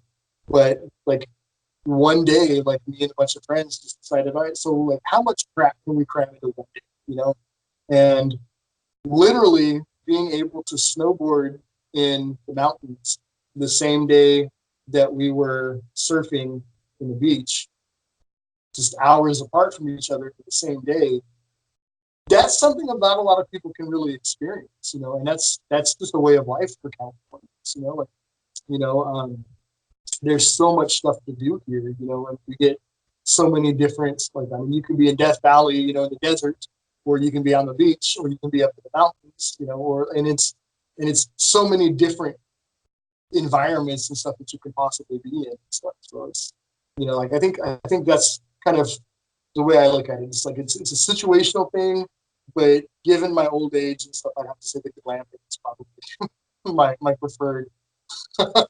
You know, there's nothing wrong with having the best of both worlds, right? Like Yeah, I think that's the essence of California is you just got the best right, of everything, you know. right. That's great, man. Cool. Okay, well how about coffee or tea? Um, I, both. uh, so like I'm you know, got my coffee here. You know, like you had to you know wake me up at you know 8:30 this morning. And Yeah. so I had to start my day out right. You know, but you know by the same token, like during the day, like I drink a lot of tea. Um, I'm a huge sweet tea drinker, and it's weird too. Like one of the things is like I spend a lot of time doing stuff, and I'm just busy, or like I'm driving back and forth to various like gigs and rehearsals and stuff. So um, I would say like 75 to 80% of my caloric intake for the day comes from beverages. You know, I've always got something to drink. Sometimes I won't eat until like 10 or 11 o'clock at night, you know, So like I'm always just drinking something. So yeah, it's whether it's coffee, tea, soda. I drink a lot of like soda, which is horrible for me, but it's like my one and only vice. Um, yeah, but it's situational. It just depends on what I'm going to do for it. What about Coke or Pepsi? Definitely Pepsi. Yeah. Pepsi. Okay, Yeah, cool. Awesome. yeah. I know. Again, unpopular opinion, right? Cool, man. That's what I love about these things. There's no, there's no wrong answer, I think. So I Right, think it's right. just it's character revealing, like it doesn't matter if like I love Coke. But if I go to a restaurant and they say, "Oh, is Pepsi fine?" Pepsi's totally fine. I don't give a Yeah, see, shit. and I'm just the opposite too. Like I'm totally like like a Pepsi drinker. But if I go to the restaurant, we're gonna go over here and grab some tacos, and they only serve Coke. Cool, like no problem. You Yeah. can bring me Coke. It's like it's fine. No, I can't have Coke. You're a soda snob. Like Yeah, exactly. how Uh, dare you? yeah, I wonder. Like, I haven't encountered somebody that's like a snob like that, soda wise. So I just wonder what kind of person that is to like choose one or the other, and that's it. It's just kind of like a foreign, weird thing to even think about. Right. Okay. Do you have a favorite animated character? Oh wow.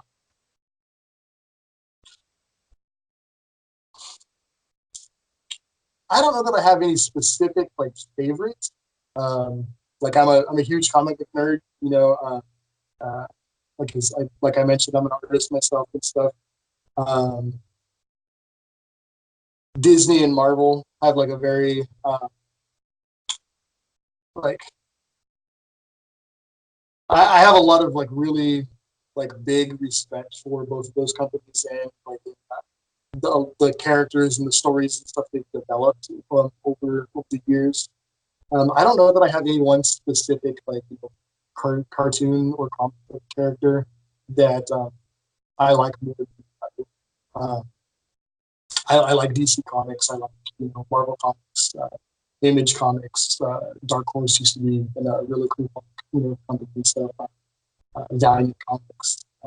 I like Warner Brothers. I like Disney. Like it's just kind of being an artist and stuff like that. Like, you're exposed to a lot of different things. Like you're constantly taking pieces and parts. From various stories and stuff.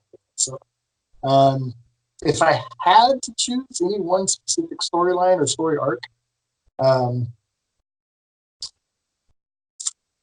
my favorite would probably be a toss up between like Deadpool or like the Punch. You know, uh, I love Deadpool because he doesn't take himself very seriously because he Yeah. knows he's a comic character.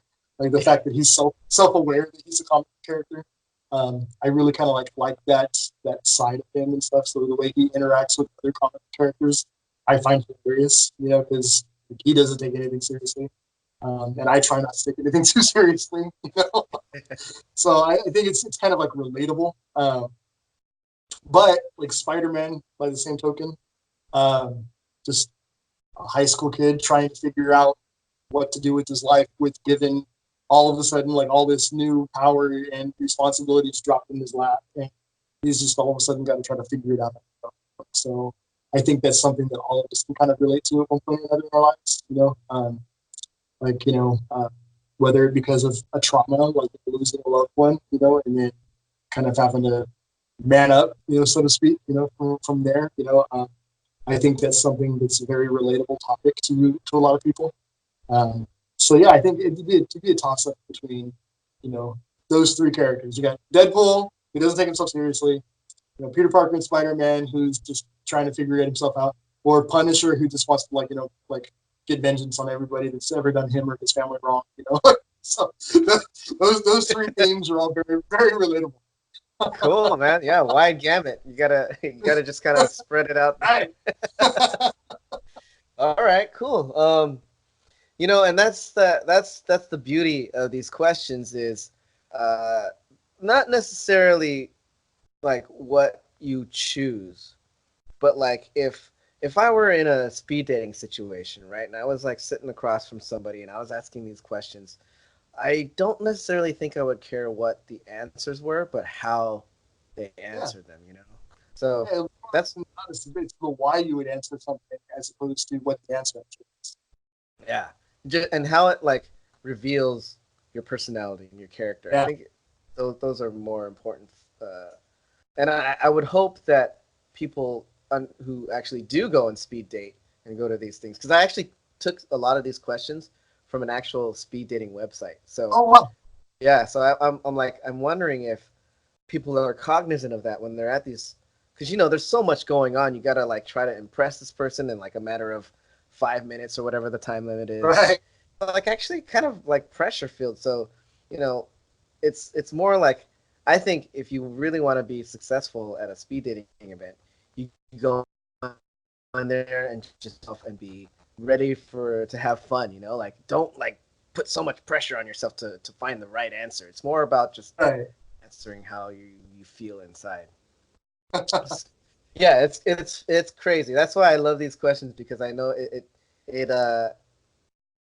it's about like just having fun and seeing where it goes because a lot of times it goes to places that you wouldn't even necessarily know.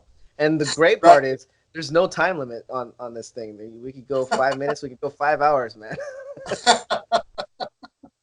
So, have you traveled anywhere fun lately? Lately, no. Pretty much all of my travel lately has been just like kind of here locally in the valley. Um, the two biggest cities from where I'm at are Fresno and Bakersfield. So each one is about an hour either way from where I'm at. Like I said, I'm kind of almost like smack dab, like in the middle of Satan's armpit over here. Um, so recently, no, I haven't. But as recently as a few months ago, back in April, like went to the coast and stuff with like family, just kind of hung out, spent some time on the beach. Being in California, like Yeah, being on the beach, getting sunburnt, building sandcastles, and chopping out like everywhere I go. I take my pad and my sticks with me and stuff. So same thing. I'm sitting on the beach, while the daughter's like building sandcastles and I'm working on rudiments and stuff. So it's kind of try to get as much work in as I possibly can, even when I'm supposed to be relaxing. that's awesome, man. I love that dedication. Well, We're hopefully planning a trip here in October to Disneyland. Like we've it's been like a few years since we've been to Disneyland. So like I've always wanted to go to Disneyland during the holiday, like October like experience. yeah, So yeah. they decorate the park differently. Some of the rides change a little bit. Like the Haunted Mansion in particular during like October is like a completely different experience. So we're trying to set something up for that come to fruition. Cool. Yeah, that was my next question was is if you have a place that you're going to recently. So I'll change it up and I'll ask has is there a place that you want to go that you haven't been yet? There's a lot of places I've I want to go that I haven't been. Most of which are all like out of the country. There's a few places within the United States that I would still love to see and stuff. But I think about I would love to go to Europe, and like see a lot of like medieval castles and stuff, like Spain and France and Ireland and stuff. And I think that would be really, really interesting. There's a lot of really cool like architecture and stuff, amazing art, that I would love to see firsthand, see pictures of it. Um, like one thing in particular is I'd love to go to the Louvre, check out some of the art. I believe I was watching that movie with Tom Hanks and stuff, Da Vinci, Da Da Vinci's Vinci Code. Diamond, Da Vinci Code. That one.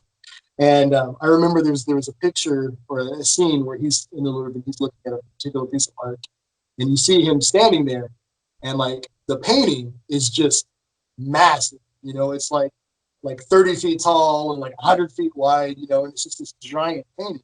And I've only ever seen like pictures of it in books. works, So it's like I don't think people realize that some of these works of arts, are they're these massive undertakings. It took multiple artists years, to complete, and to be able to like that, like to be able to stand there in awe, like just sheer brilliance, I think is really really interesting. And then another place I'd always have wanted to go is like I'd love to go to Australia. Hmm. I've always been fascinated by an island where literally everything's trying to kill you. So I don't know what it is, but like because the people there seem so happy, I don't understand that. Like, I just kind of want to see that firsthand. Like, why are you so happy? Like literally everything on this rock is trying to kill you. Because they're still alive. Yeah, I'm pretty sure, like, like walking, down the street, there'd be like great white sharks coming out of the water chasing you down the street. Because, like you see like the fields of like spiders where everything's covered in like, spider webs. Oh, yeah, yeah. The videos where there's like these tarantulas that are like the size of like basketballs, like on the, it's like, dude, I'm terrified and incredibly fascinated all at the same time. So I think it'd be a really cool experience. Yeah, well, hopefully, hopefully that, you go and then you see what you want to see and then get the hell out of there. right. Live long enough to tell about it. Yeah. And then I think one that's like really, really high on the bucket list is probably for the pyramids, something like that. Like there's so much like really interesting like history and culture that goes along with those things that I'd really like to just kind of see it for myself and experience it and stuff. It's like it's just those types of things is really fascinating. I love watching like ancient aliens or what I'm seeing about like, these really weird ancient civilizations and stuff like that. Weird by today's standards, but that there's so much commonality between each of those like like historic cultures and civilizations. It would be I think it's really interesting to see those channels. Cool, man. Yeah. It's funny you bring up Ancient Aliens. My wife and I watched that a lot. I love it, dude. Like, I'm not a conspiracy theorist at all, but a lot of that crap makes sense, man. Like, yeah, dude. It kind of like they're doing exactly what I think the show is designed to do is at least like make people go, I wonder. Just makes you think about it. I was like, wait a second. Like he's kind of got a point. Dude's got crazy hair, like looking like Doc from Back to the Future, but like it's it's like, but he's kind of making a little bit of sense. Like, so you have to ask yourself, is he crazy or are you crazy because you're starting to agree with him now? It's like, totally. Well, I already know I'm a little bit crazy, so we're all a little bit crazy. Yeah. We're born with only so much of it. We must use that part. Yeah, no kidding. Probably. All right. Well, I have two more questions. One, I'm really gravitating towards this one because it makes the guys think a little bit. So, what is your biggest pet peeve? Oh my God. I have like a ridiculously long list of pet peeves. I'm like, I'm the hardest person to live with. I didn't even play it. Like that like OCD thing, it just. Yeah, I have like for instance, like my kids and stuff like that. Like then like they'll throw something on the floor like next to the laundry hamper. Like you'll have like dirty clothes literally 2 inches from the laundry hamper. Like or like in the bathroom, like there's trash on the floor, literally right next to the trash can.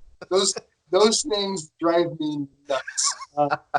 Like, I'm so like I'm getting anxiety even thinking. Drives me crazy. Awesome.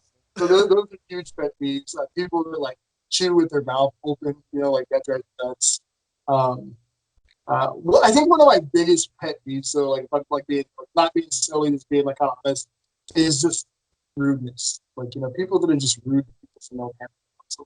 Like I hate that. Like, and you see it a lot, like in retail or like the food service industries and stuff like that. People that are just mean for no apparent reason whatsoever. It's like, Yeah. it's that I think that is like by far probably one of my biggest pet peeves. It's like it takes zero effort to be nice to someone. You know what I Yeah. mean? Like it's like you have to actually go out of your way to be a dick to somebody. Like I think one of the things that like drives me nuts is like something kind of like that Jeff had talked about, and Jake's talked about it. So many people have mentioned it. It's like the haters and stuff like that. Really, you've got nothing better to do with your time than to create like 50 different shade accounts and stuff to go leave dirty comments and stuff on people. Like, come on, man. It's just ridiculous. It's like there's like I said earlier, there's too much like hate in the world already. There's too many people that are you know disgruntled, about like their lives and about their jobs and so on and so forth. And you don't know what any individual's going through on any given day. And I hate that kind of stuff. Like I see it, at the high school and the junior highs, with the kids and stuff that I teach, and sometimes they'll come in and they're just completely broken down because of something somebody said or a comment that got left on like a picture on Instagram or whatever, and like that to me is probably my biggest current pet peeve, is just this hateful meanness and unwillingness to show empathy for like your fellow worker. And we see it politically, and we see it like in sports team discussions. Like, oh, well, I hate you because your guy wears a different colored shirt. Like, come on, really? Like, it's just stupid. I'm not going to listen to you because you worship a different God. I'm not going to listen to you because you're red and I'm blue. Like it's kind of this. It's a very disturbing trend that I think is just getting worse and worse. And I think the biggest cause of that is a lack of empathy and being able to identify with fellow men. Um, and I was actually just having a conversation with somebody, a couple of days ago, and we were talking about the fact that, like, we live in an age now where everybody has a supercomputer in the and like I mentioned earlier, like if ignorance is bliss, you'd think there'd be a lot more happy people. Well, ignorance is a choice, and like in this day and age where you've got the world's history and knowledge at your fingertips, you have to choose to be ignorant now. So like if you're uninformed about an issue and then that has an effect on the way you treat other people, I don't have any respect or anything. So like, people are going to go and drop dirty comments on people's videos and stuff like that. Hide behind the anonymity of the internet, their 50 shoot accounts and stuff like that. That's a huge pet peeve. And it's not the act of what they're doing so much as it is the mentality. Such closed mindedness, and an unwillingness to accept your brethren, your fellow man. Like, we toss that word around brother a lot. We're all brothers and stuff. Hey, what's up, bro? What's up, bro? You and me from California, like like everything's bro or dude. Yeah. Like it's an asexual thing. Like it's not Yeah. like I'll stub my toe or something like that. Like like I'll be talking to a ottoman. Yo, dude, what's up, man? Like, why you jump out? So it's like being able to relate to different people for different things. When people choose to let like their personal bias and stuff like that affect the way they deal with other people, like the way they, relate or don't relate to. Like you and I don't have to have similar beliefs, from race, religion, sexual orientation, sexual preferences, and all that kind of stuff to be able to sit here and have a civilized conversation. I think, people who lack civil discourse are like number one right now on my list. Yeah, I completely agree, and that's why I actually am doing these interviews, because I feel like more of the personality comes out, and you're never gonna stop all the stupid comments, the stupid negative comments, but if you can at least like expose the person for who they are, at the very least, it makes watching their covers and all their other videos that much more enjoyable, because Oh, kind of absolutely. know the person now, Yeah. So yeah, man, I'm right there with you. I think that uh, that whole negativity and just people going out of their way to be an asshole.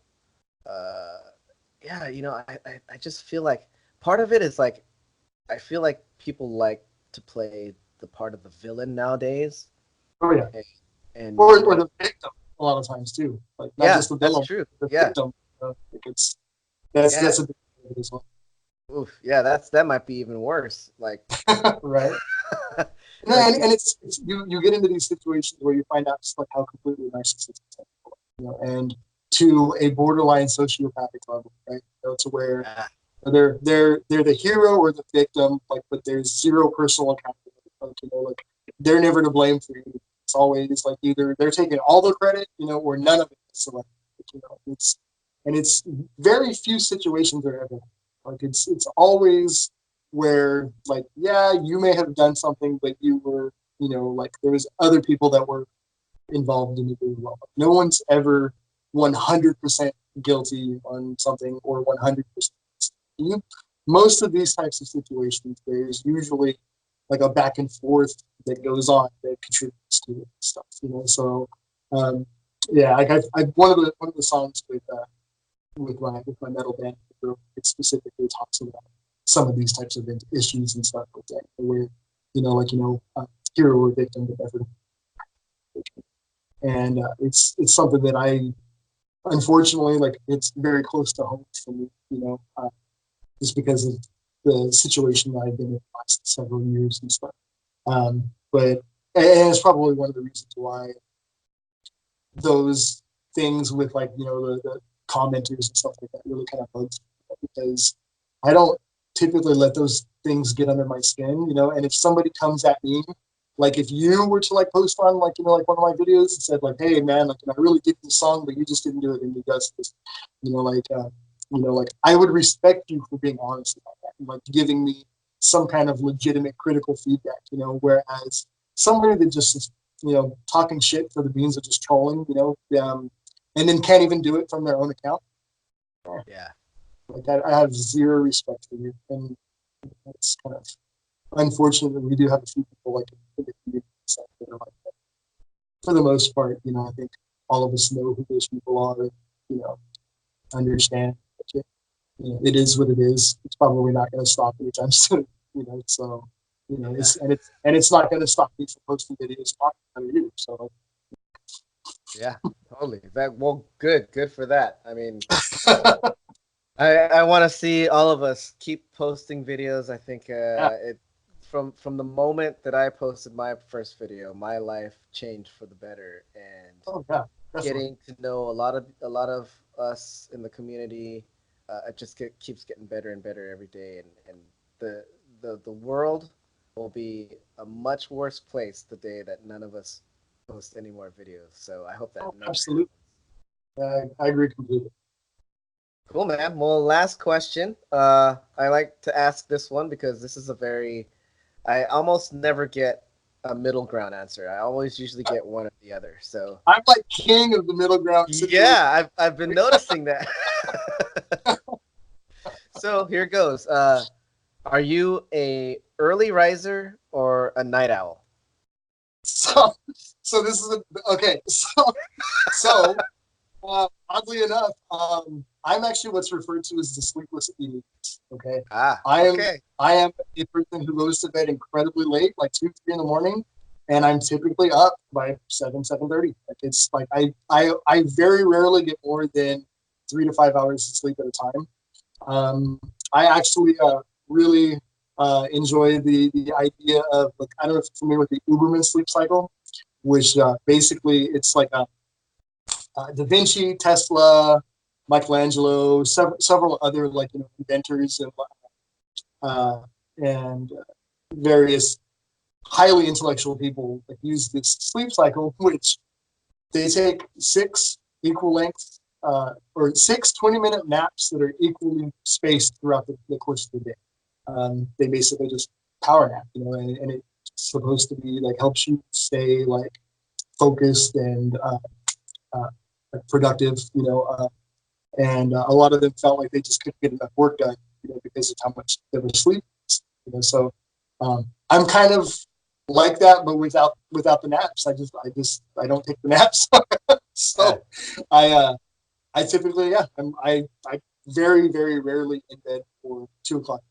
It's usually like 2 3 a.m. And then frequently, I'm back up by 7:30, 8 o'clock. Usually I get up and I'm either doing stuff around the house or I'm in here in the studio working on things. But yeah, I'm both. I'm a night owl and an early bird. Awesome, man. This interview has shown me that you and I are more alike than I could have ever imagined, because I am also both. I go to sleep really late because my freaking sports teams don't play till 10 o'clock out here, and then they don't finish till usually 1 o'clock. And if there's an extra innings game for the Dodgers, sometimes it's like 2, 3. I think there was one that was like a 14 or 15 inning game, and I was up to like 4 o'clock. So, and then usually I'm up at like 6 at the latest. I have a newborn, so she's usually up at around 5:30, 6 o'clock. And yeah, man, just a lot, and the kind of the mentality that I'll sleep when I'm dead. Like I love being awake. Exactly. I love being experiencing life. I'm gonna have plenty of millennia to turn into worm food. So it's like I get plenty of sleep. Yeah, so it's exactly. like I've got too much crap to get done right now. And like I've got like my kids and stuff, and when each of them were born, they all basically spent time in like the NICU, like the natal intensive care and stuff. So like we got adjusted to like feeding them like every 3 hours and stuff, and so like I've just kind of always been that way. Like I've when in high school and through after high school and stuff with bands and touring and doing stuff, like you're basically in a position where you just sleep whenever you can, wherever you can, and it's very rarely ever more than like 2 or 3 hours at a time. Then I had kids, and like I said, with their sleep cycles and being, like woke up for feedings and stuff, and it's just kind of always been that way. I just never really sleep for more than like 3. Now, if I'm sick or something, oh my god, dude, like I can't even get out of bed. Like I'm like, and then it's like I call those like my sleep bank days, like where I'll sleep in like 1 day a week when I don't have to get up at like 6 o'clock in the morning to go deal with the kids or something. And at that point, then it's like the day that my 1 day off, I'll sleep in until like 10 or 11 or something, or like if like my spouse is here or whatever. A lot of times she works stupid hard, and she works 2 different jobs and goes to school full time. So when like when she was on like summer break and stuff like that, sleeping in until noon, 1, 2 o'clock sometimes, just but usually like I get up and go do things, just kind of do stupid stuff. but yeah, it's just I don't like to just lay there and sleep. And plus, I've noticed as I've gotten older, the longer I sit in bed or lay in bed, the worse I feel when I need to get up and be moving around, because like my playing drums, like low back, issues and stuff like that, like back gets tight, or my shoulders and stuff, so like one of the first things I'll do is I'll get up and I'll stretch a little bit, take my ibuprofen, my leave or whatever, and then work out a little bit, like work on like the body, cool, stuff like that, just so that because I'm rehearsing in 4 different bands currently, subbing in 2 different bands. So like I rehearse Monday, Tuesday, Wednesday, Thursday, Fridays and Saturdays, and weekdays, and then rehearse again on every other Sunday. So it's pretty much a 7-day a week thing. So That's awesome, man. Really cool. Yeah, I don't get much sleep. Yeah, man, you can't get that much sleep with all of that going on. Yeah. That's cool, man. Well, dude, I had a blast. I think this was probably one of the most I want to say interesting, because I found so much commonality between us, and I didn't vocalize a lot of it because it's not really my forum to talk. I want you to do more of the talking, but I know from watching this and watching you talk, we have a lot in common. So, and I think a lot of it also has to do with we're just like Cali guys, just from California and having that same mentality. It's pretty awesome. So, dude, thank you so much for coming on, man. Yeah, no, thank you for having me, dude. I think it was I think it was Jax. Zach said that had mentioned that like somebody needs to like interview you, like And like I remember my first time like actually like experiencing you was actually when I think Jeff had interviewed you, and Oh yeah, yeah. Uh-huh. on his channel, and I'm like, dude, this guy's cool, man. Like we need. And I remember thinking at the time, like I said, that's when I had like subscribed to your channel, and I just remember thinking, dude, like here's a really like down to earth dude who's like super chill, super talented, and at the time like your channel was like tiny, I want to say like only maybe like 100 or 150 like It's still subscribers. pretty tiny. And it just blew my mind. I'm like, how does this guy not have like like a million subscribers? I don't know. Like I mean, it's funny, but that's the thing. Like, I'm not super. I don't really care. I just care about my relationships with you guys, and basically why I started the channel was to put stuff up for my daughter, and that's cool. still pretty much like the main reason. It's just so like, when she's like super cool, and I'm this old dude, I can point back and I can say, hey, look, I used to be cool too. So It's listen cool to too. me. Yeah. But yeah, man, I love it. I hope we can do this more often. Absolutely. Thank you so much for coming on, man. This was a blast, and I'm Yeah. looking at the time. Thanks for having me. Yeah, I just noticed that too. I'm like, holy crap, like, it's like 2.5 hours. 2.5 hours, dude. It didn't feel like it at all, man. Hey, it just flew by. Well, I can talk drums all day, dude. So like it doesn't even have to be for one of your shows, dude. You're more than welcome to call me up anytime. cool, man. Likewise, dude. I feel Awesome. like yeah, man, we have a lot more in common than just the drums. So I feel like we'll be talking a lot more in the future. Good. I'm happy to hear it, man. Absolutely. Cool, dude. Well, yeah, thanks again for coming on, and hopefully people that haven't seen or subscribed to your channel will watch this and click that button, man. Click the button, ring the bell, right? Yeah, exactly. Cool, dude. All right, well, take care, man. I'll see you soon for sure. All right, bro. Yeah, peace. All right.